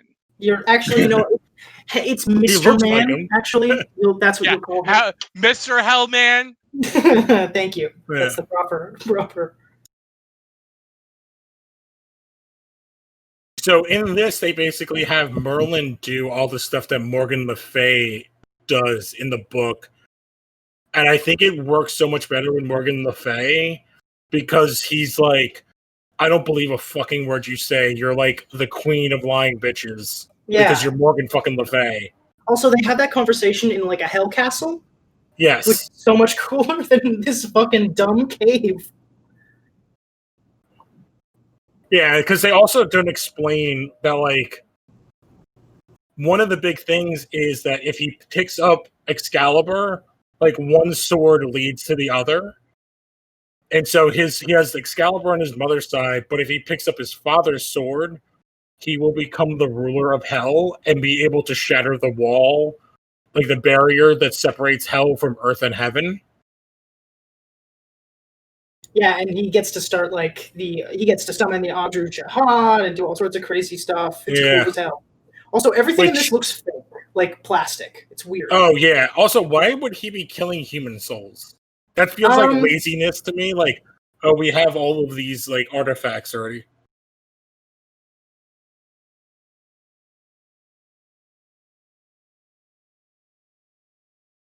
Also, this is so much more meaningless compared to the comic. Yeah, this entire movie is meaningless. Yeah. Because in the comic, he gets Excalibur, and then it's like they literally like are driving around, and it's in his trunk, and he's like, "Yeah, I don't really want this." And then Alice takes it, and then gives it to that guy, who then leads the armies to like help him. And instead, we get basically like a mopey version of Hellboy in a cave. Where he's kind of sad. Oh, fuck that bug. And now we get monsters attacking Yeah, this is a great scene. Dusk London. Yeah. You know what this looks like? A movie I've never seen, but based on the trailer. R.I.P.D. Yeah, which my dad has a weird obsession with, but that's a different point. R.I.P.D. is worse than this movie. Really? I've never seen it. I will say that. Me and my sister went and saw R.I.P.D. in theaters, and like me and her like looked at each other maybe like the exact same time, and we just like were like, "This movie's bullshit, right?" You know, like, yeah, this movie sucks. And then we just like looked at the rest of the movie, which is funny because that kind of was like, of all the people that have gotten like second swings at the plate, Ryan Reynolds has gotten like 6 extra swings. Especially considering like comic book movies, because he's in the Third Blade, Green Lantern, R.I.P.D., and finally lands on his feet in Deadpool. Like the first Blade is not really a swing. No, the Third Blade movie that he's in, because that was supposed to be a spin-off for him and Jessica Biel to spin off of that. Which he's actually good in that movie. That movie fails for other reasons. Triple H dog and Triple H. Yeah. I was gonna say Wesley Snipes' like cocaine habit because he's not in the movie. Also that, yeah. Also, strangely connected since that like Guillermo did Blade 2 with Ron Perlman. It's funny because I don't like Blade 2. I don't think that movie's very good. It's so different. The first Blade is kind of perfect timepiece. I think it's a really good movie. It doesn't have a great ending, and I think it's really hampered by the special effects budget. The second Blade movie is just fun, and I think the third one is trying to do what the second one did and just does it poorly. Yeah, like I thought about revisiting Blade 2 recently, because it's like, you know, it's like one of those things where it's like I saw it, I didn't think it was very good, but then like after so many years, when people are like, Blade 2 is actually like really good, you know, it's like you kind of like want to revisit it. Like maybe I'm wrong. I wouldn't say it's really good. I would say it's really fun. Like I think it's like I think if you're a Guillermo fan of what Guillermo does, then you'll like Blade 2. Because he gets some cool monster designs in it. But like, I like the design of the other vampires. The Blood Pack. Yeah. And I'm gonna have a sin right now and say that I've never seen Blade 2 or 3, but I have read the Ain't It Cool News review for Blade 2, so I feel like that's the same experience. Blade 2 for Blade 2 is stupendously bad. Blade 3 is horrendously bad. But it's better than this movie. Because again, like this is on the same level. But I feel like I feel like there's some like recency bias. I think that Blade 2 has much better actors in it that carry like a horrible movie and make it way more interesting. Because like Patton Oswalt's in Blade 3. What's her name? Natasha Lyonne. Yeah. She's in it. Dominic Purcell is. I feel like it's just a challenge for like watching Blade 3.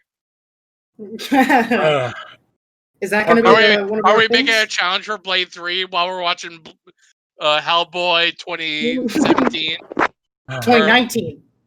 Let's 2019. Yeah, this It's movie that looks bad. so bad that you can't remember the year it came out because I mean, to be fair, the Hellboy is not on my like radar of like have the film on the pulse of. So I will say, like, I don't mind the idea of cutting out the hedgehog character and just making him and the pig one character. You I just love how evil the hedgehog was. He was so fun. he is a much more fun character. Before a movie, it makes sense. Also, why would Damio even give a fuck about like the pen at this point? Yeah.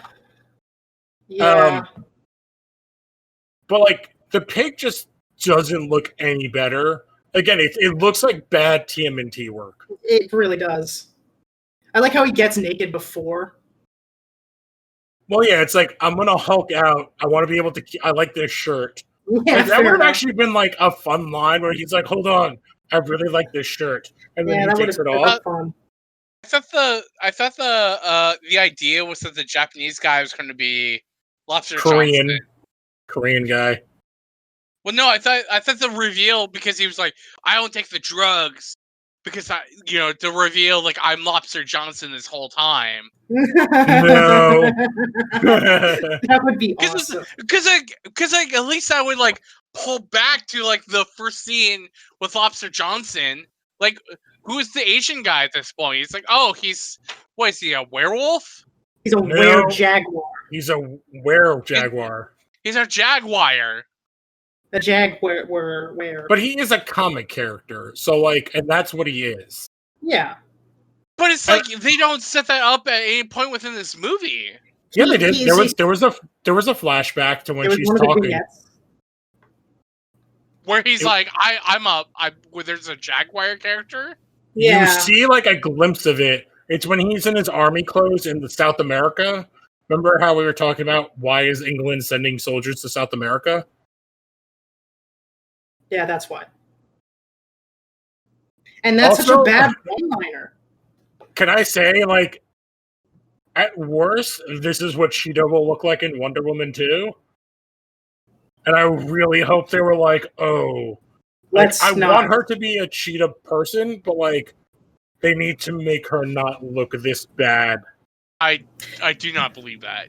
I feel like DC is making their films at such a point that they do not realize what other people are making at a certain other point. Yeah. I feel like they make their stuff in a creative bubble, whether that's a good or bad No, except thing. for the internet. They care about that. Well, that's WB. That's a different thing.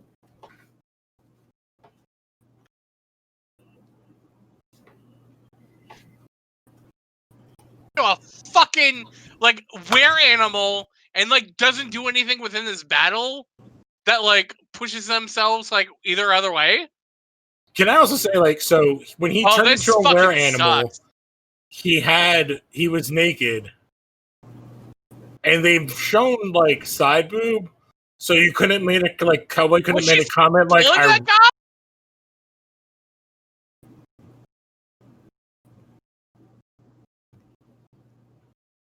oh, this fucking sucks. Yep. Why would you have this guy and you're not even like getting them to like fucking kill him at some point? That looks so bad. Well, that's the thing. In the comic, his arc is so good because basically his arc is he figures out he's like, oh, I done fucked up, and he like questions her, and that's why she turns on him. But she basically says like, oh, I'm not going to kill you. You're going to live forever. I fucking hate this. This is such bullshit. Why would we follow this character for like so much of the movie where like the hero doesn't take him out? Oh wait, look at the convenience. Look what's there. Oh, it's Excalibur. Oh hey, what convenience. Wow, it's like it was under the Central Church of London the whole time. Oh look, it's King Arthur. He was there too. Your daddy.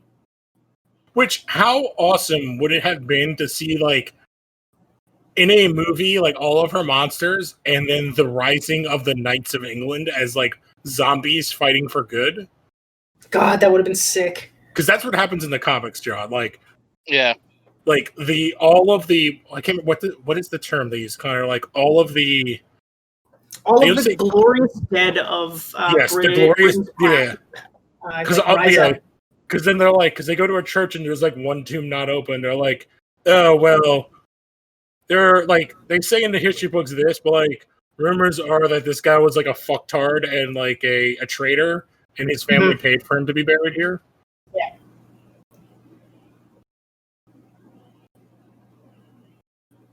Yeah, because in the comics, she doesn't want him to have Excalibur. No. She wants him to take his father's sword. Yeah. And join her. Yeah. And start the whole thing. Shane, what are you doing? It's also like earning his paycheck. In the book. Hey, I'm tired of being part of this movie. Can you just like kill me off in this movie? Oh yeah, so I need to go. Right now. I need to go film American Gods, and also the. What's the? Oh my God! What's the cowboy TV show he was on that they're doing a movie? Deadwood. Deadwood. They're doing a Deadwood movie. Yeah. Hellboy. I'm sorry, but I gotta be a part of Deadwood. What's also comparing to the first movie, Broom's death in the first movie is so. How did he get his pants back? They were always there. No, he was straight up jaguar legs. It's like the Hulk. He just found them. Like, if you're going to do an R-rated movie, she should make the comment of like, "Dude, I really don't want to see your dick turn from jaguar to human." Like, and just don't show it. But like, that's a good line. That would be funny, and I would add levity to this. Or if she said like, "Whoa, wait to not live up to the stereotype," like saying that it's big.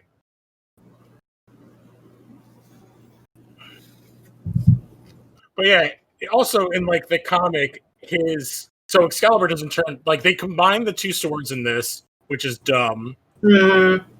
And also, she at the end of the fight basically does exactly what Rasputin does in the first movie, where the Ogju Jihad start to take her over and come out and use her as a gateway to come through the world.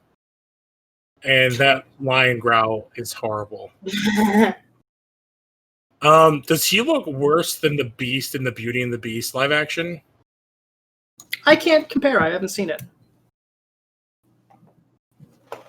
But he just doesn't look right, I'll tell you that.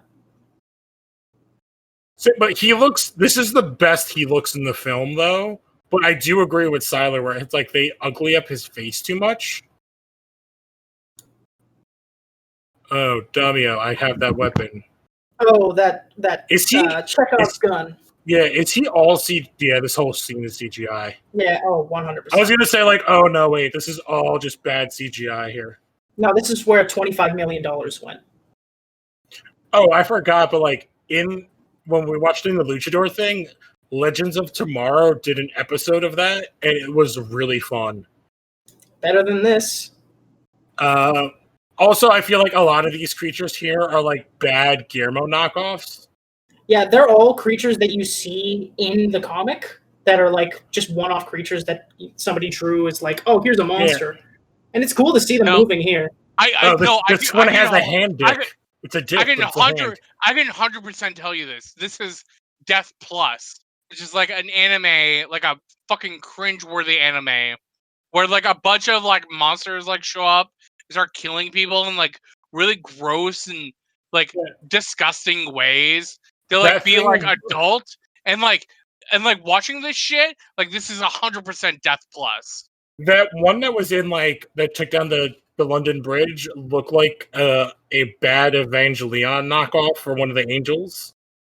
Yeah, it looked like the end boss of Doom Eternal. Yeah, his head looks so bad in the shot. Because I feel like he did the scene with the makeup, and then they have CGI'd the horns, and it's like his head is too big for his body.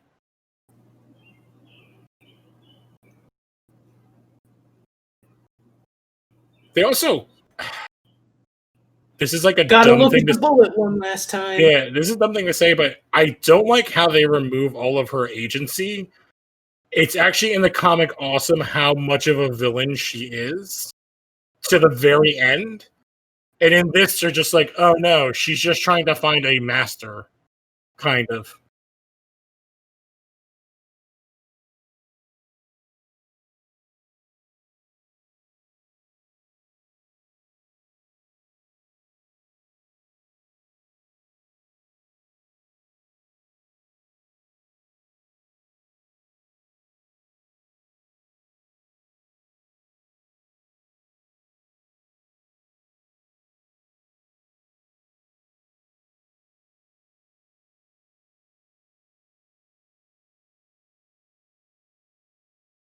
Ian McShane is too much Ian McShane in this, maybe. Yeah, like really?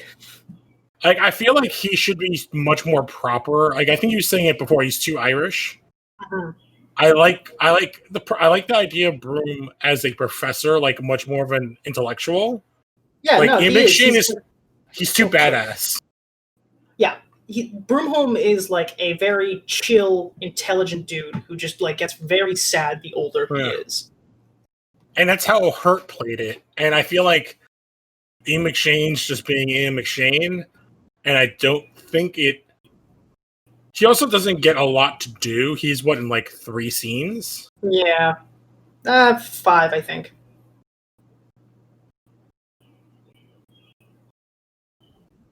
Hell yeah. No, not again. That's some horrible CGI. Yeah.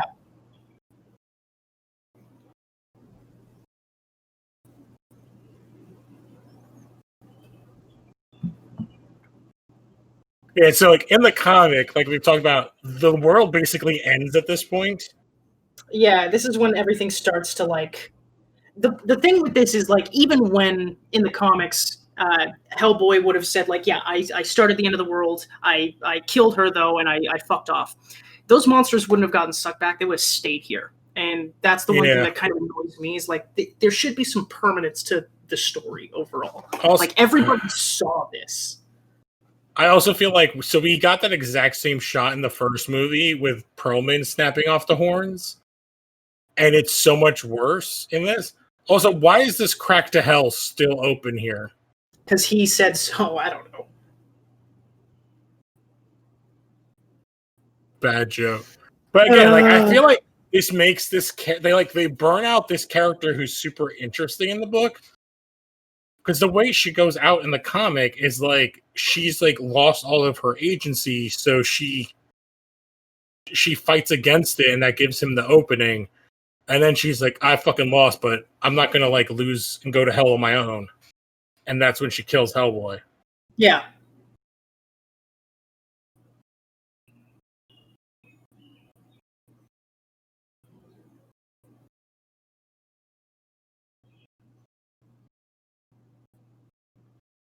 God, it looks so bad. Yeah, I also feel like this is the first scene I've noticed him like Harbor having trouble talking through the makeup. Yeah, because he has to have like his jaw in front, like his lower jaw. I feel like he has a lisp. This ectoplasm thing is so bad looking. It's so bad.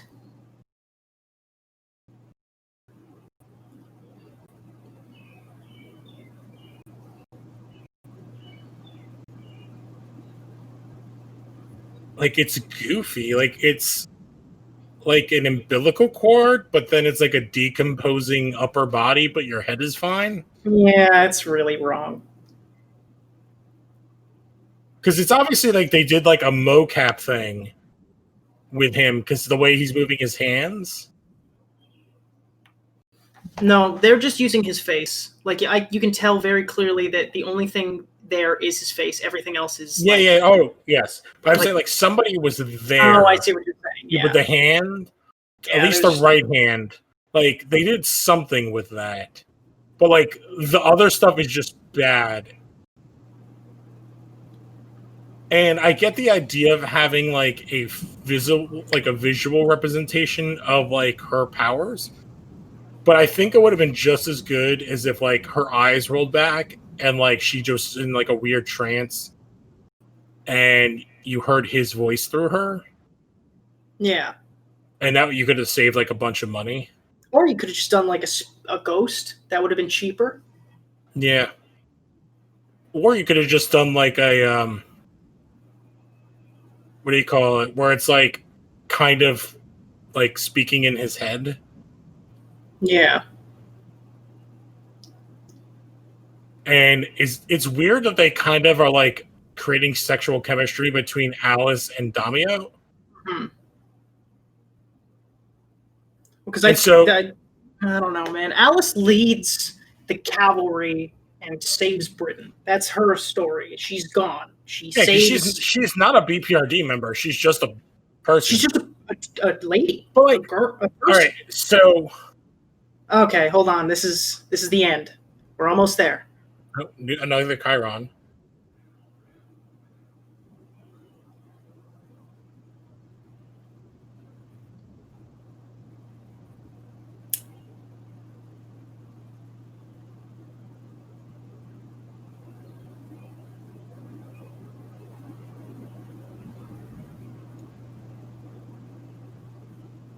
Would have been much better if it was like what's the other one that's not Atlantis that's like the same thing? Numeria? Lumeria, yeah. Lumeria would have been like a better pull. Lumeria is literally what they do. Like they deal with Yeah. Lumeria. They deal with like the proto races. It's based after all of Madame Blavatsky's like early writing. It's really cool. Yeah, all the frogmen stuff. Yeah, well, that's I'm waiting for the death of Broomholm to actually be like he Wouldn't explodes that the have- frogs. Wouldn't Because that that's have how he killed dies. him? What? Oh no, because he's a tiger or jaguar.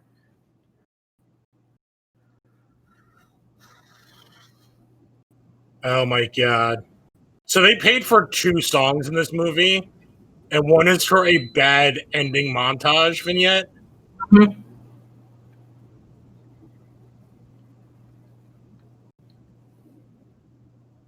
At least it's like kind of the best Motley Crue song, but it doesn't fit the scene at all. Why are they using Motley Crue? They could have at least used like something that like Mignola actually used to write the show, like maybe Burzum. Well, I understand maybe not like some death metal or black metal or anything, but like I don't know, something a little bit more So like fitting. if everyone is British, why wouldn't you use like a British band? Yeah, like the Who or Rolling Stones or Judas something. Priest? Judas Iron Priest. Maiden? Oh yeah, Iron Maiden would fit perfectly. The Number of the Beast? Yeah, that's literally like I honestly like how did they not have like if you're gonna pay money for a song, why wouldn't you have like Number of the Beast in this? how did he get the shirt back? And pants? Oh, I think yeah. he has like stretch pants and like a stretch shirt. Also, Like- there's ice. Oh wait, hold on. Ready Oh, to be here it is. disappointed? Is it Abe?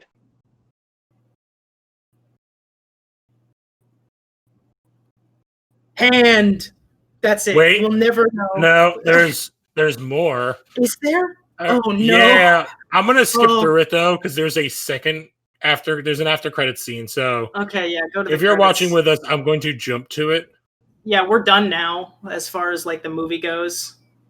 Yeah. That was long. So- That felt like 4 hours. Yeah, because it's bad. It's like 17 vignettes. I'm Yeah. not joking here. I'm not doing a bit right now.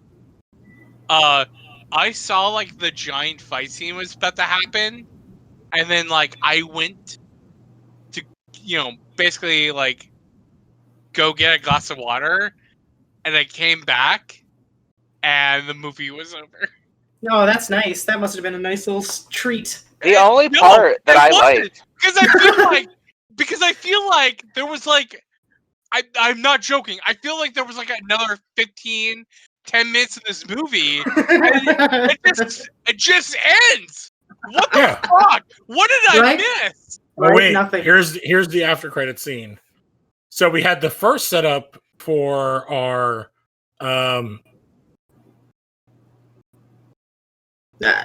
here it is. For our like spin-off stuff. Here's the second.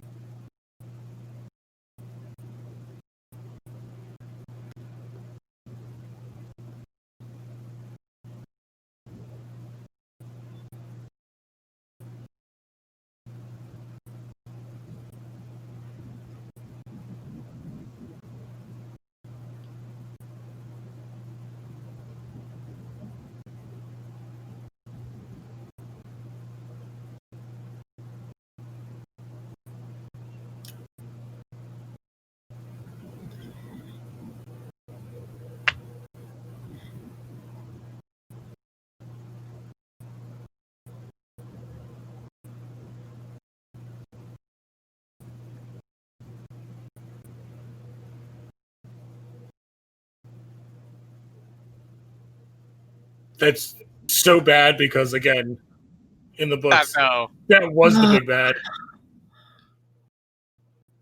It does suck because Thomas Hayden Church is like that is I literally love the that, best scene in the whole movie. Yeah. I'm so glad I didn't see that before, so I could experience that now. Because you never saw that before? No, never. That was all new to me. Oh yeah, that's definitely the best part of the movie. Oh, 100%. Oh man, that was. It actually, I feel like it sucks for Thomas Hayden Church because he's kind of perfect casting as well. Yeah. And I really like him as Lobster Johnson. God, I'd love a Lobster Johnson series of him in just his 30s as he just gets depressed. Oh, that was something. Yeah, no, I was trying to close out of the video. It happens. Yeah, like he works really well, and it's just like you're just left with this, like, all right. So what would they have even done, like after this movie? Because basically, hell comes to Earth, London's fucking destroyed. And Hellboy's already knows that he's the rightful, like should be the king of England because he's an heir to Arthur. So I don't think they would ever have paid attention to that. That would have just been like a throwaway line. Like, oh yeah, you were, but that's not what we're doing now. I feel like they would have either gone back and done Seeds of Destruction, or gone to what the BPRD did, because at this point, Britain, as soon as this is over, the comic book wraps up, Britain vanishes, like straight off the planet Earth, and everybody in Britain gets saved. Everybody else on Earth is just kind of screwed over. It's kind of the last good thing Hellboy does. And then it goes to like the BPRD, and they stick on Earth, obviously, to do whatever, because Hellboy dies at the end of that comic. The BPRD would then deal with like this, I can't remember, the Black Master. He's like this CEO type guy that tries to summon the end of the world and like summon the Ogdru Jihad, but because he's rich, it kind of fails and whatever. His assistant. I'm gonna not lie to you. That sounds like the one arc to Yu Yu Hakusho. Yeah, that's fair. That's totally fair. Yeah, actually, it probably would be because Yu Yu Hakusho came out first. And then like they deal with that. He dies, and then he comes back, but he's brought back as like a god level creature, and it's like it's a really well done comic arc because it's really high tension, and you're scared, and like the world is slowly ending. And I feel like that's where they would have gone with this, but again, it's terrible. I feel like if I was to put my movie producer hat on, I think they would have done the vampire story. Was it like? Yeah, it's BPRD vampires. It's a really good like what's the one main vampire guy's name? I can't tell you. Gyarados? Because he's the villain that kind of takes Rasputin's place, I believe, right? Like in the early books. Because like when it comes to a structured content, as soon as Rasputin's dead, it transfers over to like getting some other side characters together, and then it goes to the arc. Like Vladimir Gearskew. Oh, Gearskew. Yeah, he's the yeah. I thought he's the warlord. That's who I was talking about. Yeah. Yeah, my bad. I thought you were talking about like the vampire in America that's bearing all the vampires.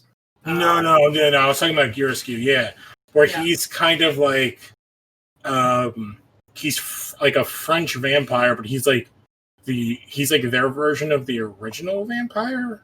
Yeah, he's the first vampire, so to speak. Yeah. So he's like every vampire draws power from him. And he's the one who brings Hecate into the Hellboy plot. Mm-hmm. And I think that's who they would have gone with. Because then, like, I feel like they would have waited a while to touch Rasputin. Because we did see him in this movie, and I feel like they would never... Because I actually do think the one that we get in Guillermo is the guy's doing fucking magical work in that first movie. He is good. Oh, he's great. He's he's palpable. So yeah, I feel like that's where they would have gone with, but like we won't know because this movie did terrible, and we're guaranteed not getting another one. No, because I think we were talking about before we started recording. So they say they had like a $50 million budget, which we both called bullshit on. Yeah. And I think that seems like a $50 million budget movie. I don't know. That's a lot of CGI. It is. Well, to be fair, it was bad CGI, so like they maybe cut some corners. And it's a lot of makeup, and I guess like they're not paying anybody a ton of money. The biggest paycheck is to Ian McShane, I guess, right? And how much are they giving him? Like, is he making $1 million? Like $1 million to do his like 4 scenes? And then Harbor like is the next person, because Harbor's not like he's not a leading man. But Harbor is also like off after Stranger Things, so I feel like he has like. But that's a little bit. Well, Mila would get more than most of them. Even though she wasn't in that much. Ian McShane, then Mia, and Harbor's third. I think on the paycheck. Because Harbor's like, yes, he's on Stranger Things, which is an ensemble show that's really the stars of the kids. And it's a streaming TV show, basically. Like, Ian McShane, I wouldn't even say, like, Ian McShane's not even a movie star himself. Mia is kind of the only kind of quote-unquote movie person. Yeah, I'll go with that. McShane is kind of another, like more... He's a TV character. Yeah. But so this was $50 million. It's grossed 44.6 worldwide. Yikes! So did not make its money back. Bombed pretty hard. There was a lot of behind the scenes stuff. There's a Wikipedia for a specific response from the cast on the film's negative reception. Harper reflected, "We did our best.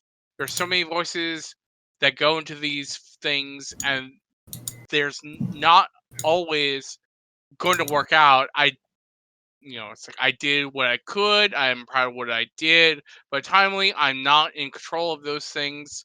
Harper felt that the film was unjustly compared to Marvel films, stating, "So everybody goes, chocolate is delicious, and those guys make the best chocolate. So you judge me on those movies. It's like, well, it's not chocolatey as this, and that does not taste like chocolate at all." And what? Sorry. And I sort of want where there's more flavors than comparison to chocolate. So in that way, Hellboy is viewed on the chocolate spectrum. It's not very poorly. So on the chocolate spectrum, oh my god, like it's not bad. I think. Are you still talking, or did I have a stroke? But then Mila Jovovich stated on Instagram that all of her brightest films have been slammed by critics, and argued that Hellboy become a cult classic due to her past films receiving cult classics years after the initial negative responses. She also praised her fellow cast. That's kind of true, though, for her, but this doesn't count. Exactly. She also praised her fellow cast members and director Neil Marshall for their work on the film, and said that fans would have a blast watching it despite negative reviews. In June 2019, Harbour expressed his doubts whether a sequel would be produced, saying, "I don't think the perception was that this was a hit, and so in that way, I don't think the risk was worth it." Yeah, that's a very polite way of saying this is never going to happen again. So I did see this movie was finished December 2017. No shit, really. It took 1.5 years kind of to come out. So this is like fresh after what, season 1 of Stranger Things or season 2? 2. I'm bad with time. I think 2, because 3 came out like a year ago. 3 came out like around the same time as this movie. Yeah, 3 came out in 2019. Yeah, so last year it was July 4th. Yeah, so like there was also all the bad blood. Like, so initially there was I can't remember who had the rights to the Guillermo franchise, and that fell through. He wanted $100 million budget for the third film. Everybody basically said no.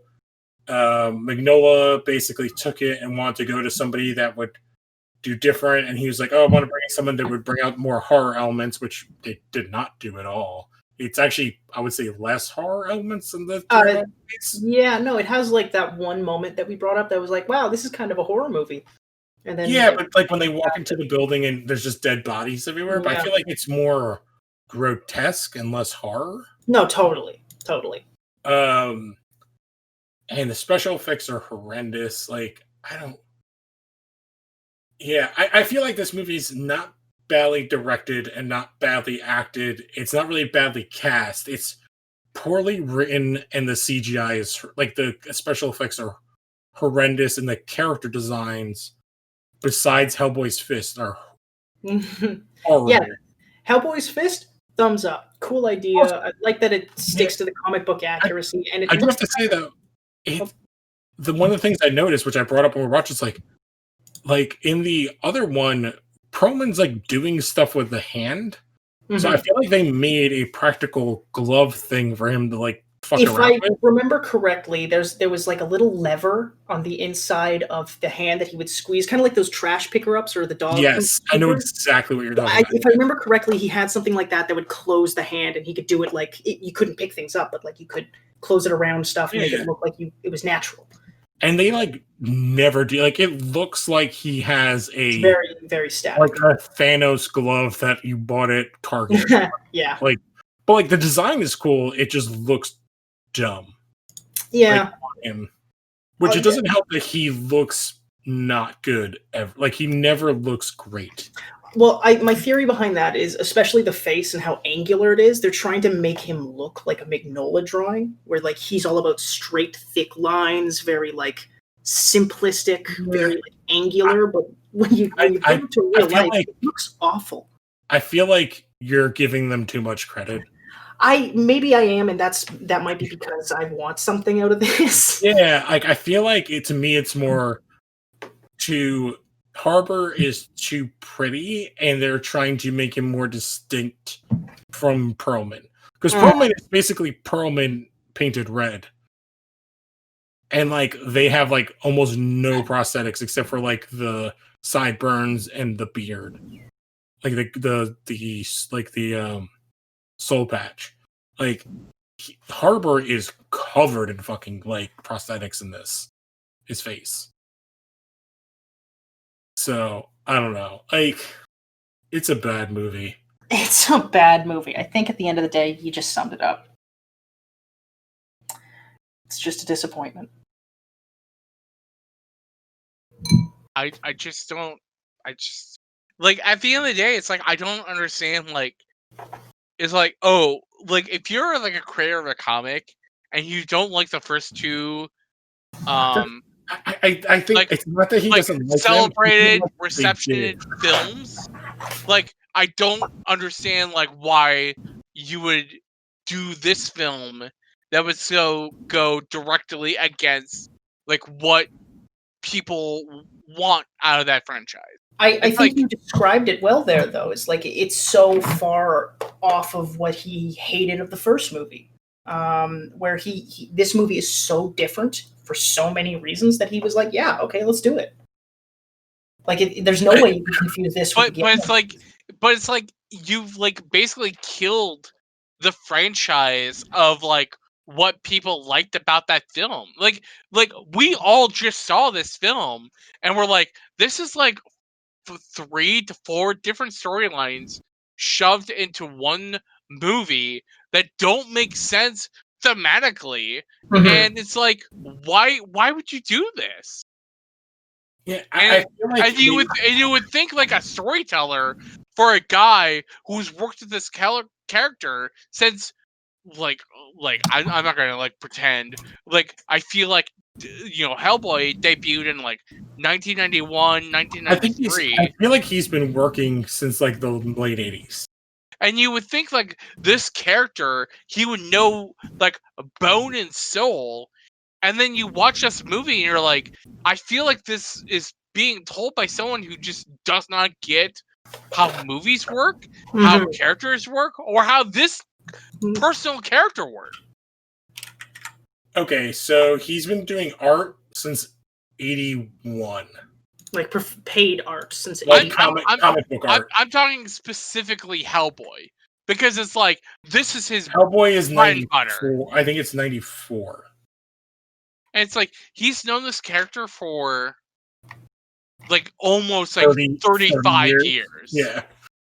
And it's like, you watch this movie, and it's like, how does this someone who is so connectedly involved within, oh my god, the making of this film, like, who's been attached to this character for 35 years, like, not understand their storytelling of a film or this character? Like, it just seemed super odd to me. So I am looking at it right now on the IMDb page. He isn't listed as a writer. He's listed as a executive producer. And the writer is Andrew Cosby, who hasn't done much. He did a couple episodes of Eureka, 12 episodes, Two Guns, and Hellboy being his biggest project. Yeah, and this reeks to me of them rewriting a previous script and cutting out enough things to make it so that they couldn't be sued. Yeah. Because I feel like this, like, if you took this script into like the Guillermo movies, I feel like this could work as like a third film in many ways. Yeah. Like script wise. It's just like, again, it's like I don't even think it's like super poorly directed. It's just like every visual is the wrongest thing they can do. Like, you would want it to be dark, it's way too bright. And like all of the sets are super uninteresting. And I think it's just like it's one of those things of like being spoiled by the first one. Mm-hmm. It's like it's literally built in such a pace that like I checked out, and like at a certain point where I'm like, okay, well, like I don't care about this movie. Like, it seems very fucking boring at this point. But like I recognize within film structure that there's like another like 10 minutes that happens before the finale of this movie. And like I checked out, and then I checked back in, and the movie was over. Well, it's because this movie doesn't have 3 acts; it has 15. Because again, it's not a movie; it's a series of vignettes. Which, like, I seem like a real dumbass, which I like will totally agree to that. But at the same time, it's like, there seemed to be like 20 minutes left in this movie with credits, and it's like I just don't understand. You know what's like a weird thing? I'm looking through pictures and stuff from like the first Hellboy movie. You know what was a weird choice in that movie that actually worked really well for Hellboy as a character? What? The cats. Mm. Because it humanizes him so much. Yeah. The art scene of seeing Hellboy as a human is him drunk in Tijuana after he killed the vampire guy. Yeah, right. Yeah, the most human thing you can do. And I would say, like, pacing-wise, this film is, like, it never stops, but it's not like it's doing anything you give a shit about. Like, the action set pieces are ugly and boring. It's like this is the quintessential where, like, people are like, oh, like, they're, like, it's CGI, bad CGI in the worst spots, and looks terrible for way too long, and then terrible practical effects. Like, it's all of the wrong things everywhere. Yeah.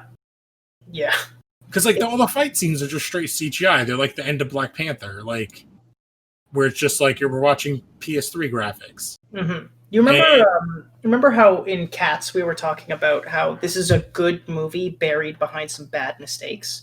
I feel like this is the opposite of that, where this is just a bad movie buried between like maybe 1 or 2 good things. And that's I agree with you. This is a bad script and bad like art and CGI that is at times being lifted up by good actors. Yeah, like doing the best they can. Are we gonna do the I feel like our role is our power rankings. Our power rankings are currently Cats 2019, Bloodshot 2020, and Hellboy. It's like So, Fucking currently, of the people on this podcast, what would you put as your 1, 2, and 3 of things that you would rather we watch again? Connor, I would say as the Hellboy expert, you should go first. Oh fuck! It's definitely gonna be Cats first. Cats is like it's really fucked up to me that Cats is the best movie we've seen on this, to the point where I've now seen it twice personally. Then I'll say Hellboy, because at least I had fun making fun of it, and then Bloodshot because it was just like that felt like a slog to me. I would say Cats is 1. I would say Bloodshot at 2. I think I had more fun in the one fight scene in Bloodshot than I had at any point in this movie. Yeah, the flower scene was cool. The flower scene is like better scene from the 2 movies, and I can live with that. Yeah, I'm struggling to find a part in this movie that could like equal that. Yeah. Like if I was forced to choose which of the 2 to watch, also this movie is fucking 2 hours. Yeah, I completely forgot about that. You know what? I'm gonna restructure and copy your list. How long? I actually don't even remember how long Bloodshot was, but I feel like it was Bloodshot's like like an hour and a half. and a half. Yeah, I feel like it's a 90-minute. Like you're done. 110 minutes. John? I would say Cats number 1, and like honestly, like to this day, like right now in as we're recording 5/28/2020, like Cats 2019 is still like a super fun film.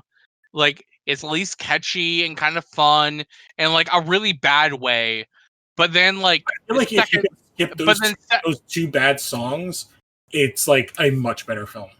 But then second, I would still say Bloodshot, because like it's still kind of like comically bad, and like there's still like 1 or 2 characters that I think are like kind of fun. But then Hellboy is just like there's like nothing redeeming about like the original films, like comparatively, I was gonna say, like, or I looked at like Bloodshot. designly, or story wise, or production wise. It just seems like I don't. It feels like you made this film to keep a license, but like you didn't have like any idea behind it. Mm-hmm. So like Bloodshot is an hour 50. So this movie's only like 10 minutes longer. It's and insane I feel like that it feels like 25 minutes shorter. Like I think there was at one point like you crapped out on like on the recording, and I was just like, there's like another hour and a half of this film. We saw the 38-minute mark, and I was like, "Fuck! Is this movie long?" I could not. We'd already had 5 vignettes. I could not believe that like there was a Hellboy film in 2019 that was 2 hours long. Yeah. That just seemed absurd to me. I think the biggest problem this has is that as I'm watching it, I'm like, I just want to watch the other 2. Yeah, like no, like also like yes, agreed. That'd be so much more entertaining. I feel like Bloodshot, because it's like it's the only one, it doesn't suffer from that. Like at worst, you're like, I guess I'd rather be watching. Like I would like comparatively like Venom, maybe. That's the thing. Like 1,000 times, I would much rather watch Venom. Because Tom Hardy is having a lot of fun as Venom. Like you can tell he loves Eddie Brock. He loves Venom, and he's doing a lot of stuff. There was like no scene in Hellboy 2019 that's as good as Eddie Brock setting in a like fish tank, fish tank full of crabs. Yeah. I will say that last scene, it definitely makes me feel better about the movie, because that's the most Hellboy you can see. Well, which last scene do you mean? I mean, like the Lobster Johnson. The Lobster Johnson. Johnson. Yes. Yeah, no, I'm. So you mean the last like 15-second extra stinger that's their shawarma scene? Yeah, their shawarma scene. I don't know. It just felt like a lot more fun. David Harbour could be Hellboy a little bit more in that one, where he was like, "Oh, I'm going to play the drunk. I'm going to play this." But like that goes back to your point of like, this is how you humanize him. You make him a drunk. Yeah, which I think like Harbour even said like he played him as like a younger version of Ron Perlman's character, I'm like, yeah, that's exactly how it feels. And like, that's why I'm like, I don't dislike Harbor. Like, I think Harbor's doing the best he can in a bad movie. Like, I wouldn't mind him returning as Hellboy. I just need entirely new creative people around everything. Yeah.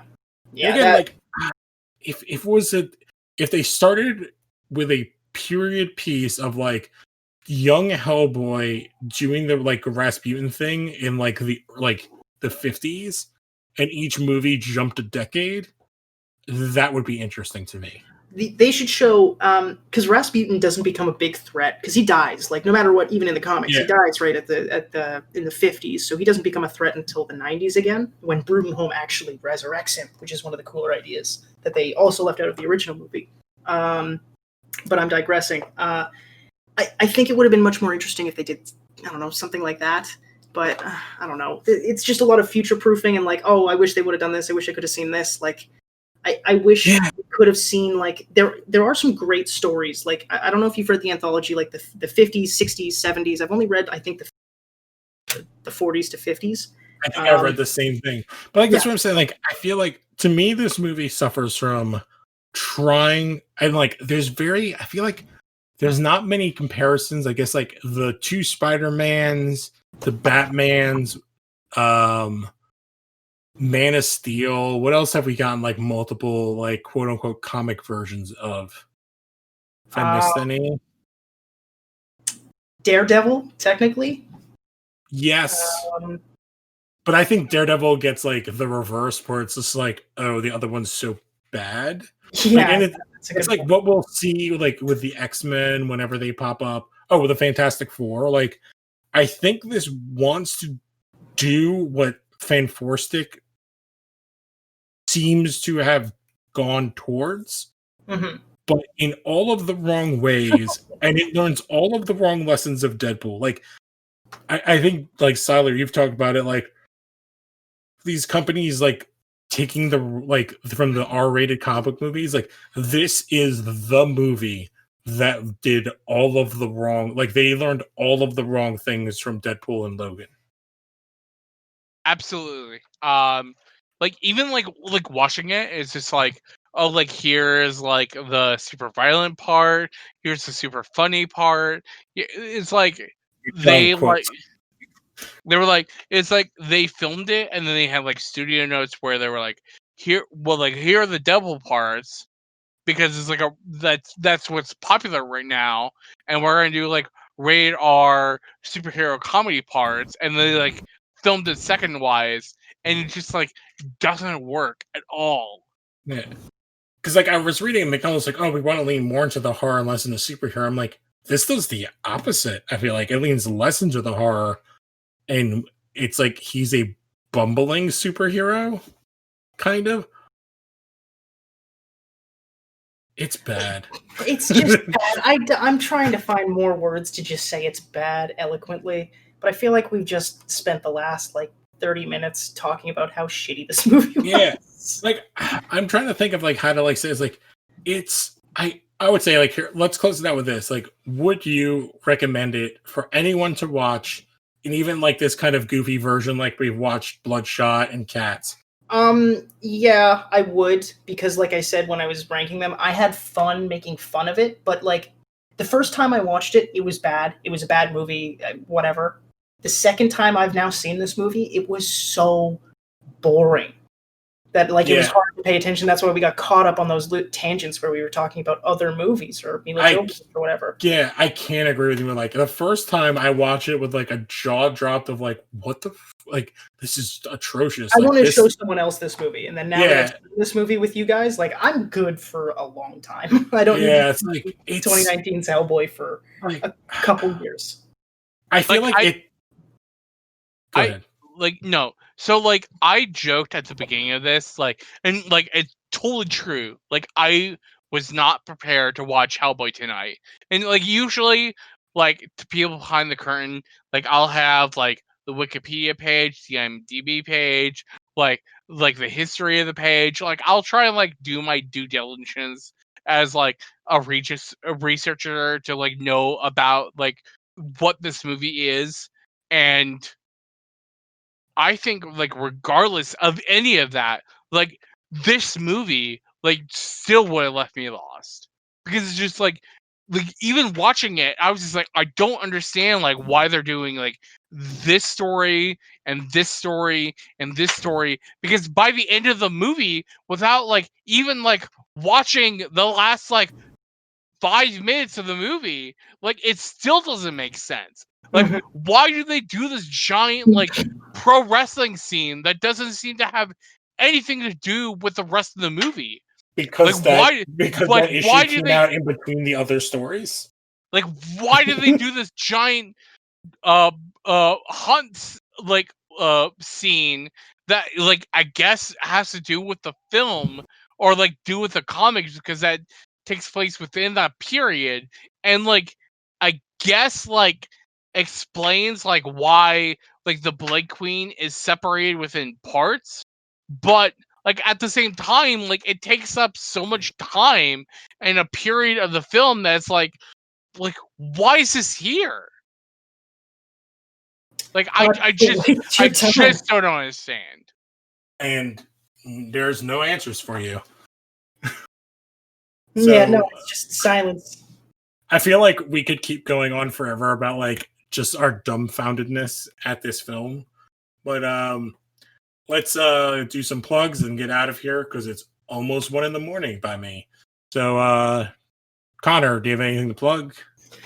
Oh man, yeah. Sadly, you can follow me on Twitter. I'm at maybe Connor. On Instagram, I'm at Question Connor. Oh wait, no, hold on. Other way around. I got that reversed to keep you guys on your toes. Other than that, I don't know. Play NHL 20 because that's a game I worked on. It's not like there's real sports happening. Yeah, no, exactly. NHL 20's being put on ESPN. I worked on that game. I did audio prez. I'm just saying. You don't hear any of that on TV though. John? I mean, like I didn't work on NHL 20, which is like pretty fucking cool. But you can find me at John JOHN_FN _Seiler SCILER, where I talk about injustices within the world, animated series that are currently going on, comic books that are maybe coming out at some point, and Maybe. yeah, and other things. Hey, remember when this was a comic book podcast? Yeah, John JOHN _FN _Seiler SCILER is also on my Instagram. All right. And check out all the other shows on here. Leave 5 stars. Tell a friend. And if you need more Hellboy, go watch those first 2 movies and go watch the 2 animated films that they made. Yeah, they're not bad either. It should have stayed a comic, or not a comic, a cartoon. It would be perfect as a cartoon. Ron Perlman voices Hellboy. I think they get all the voice cast back. Yeah, and you could get the voices. And you could get all of the characters from BPRD. Wow, they could make a whole great TV show out of this, but they just won't because they need that fucking movie money. Yeah. So we will catch you guys next time. Adios. I love you. This is a cruel angel piece from the start. Am I right, guys? You know inside you feel right at home. Yeah. Welcome to my breakdown. Whoa. Yeah, welcome to my nightmare. Yeah.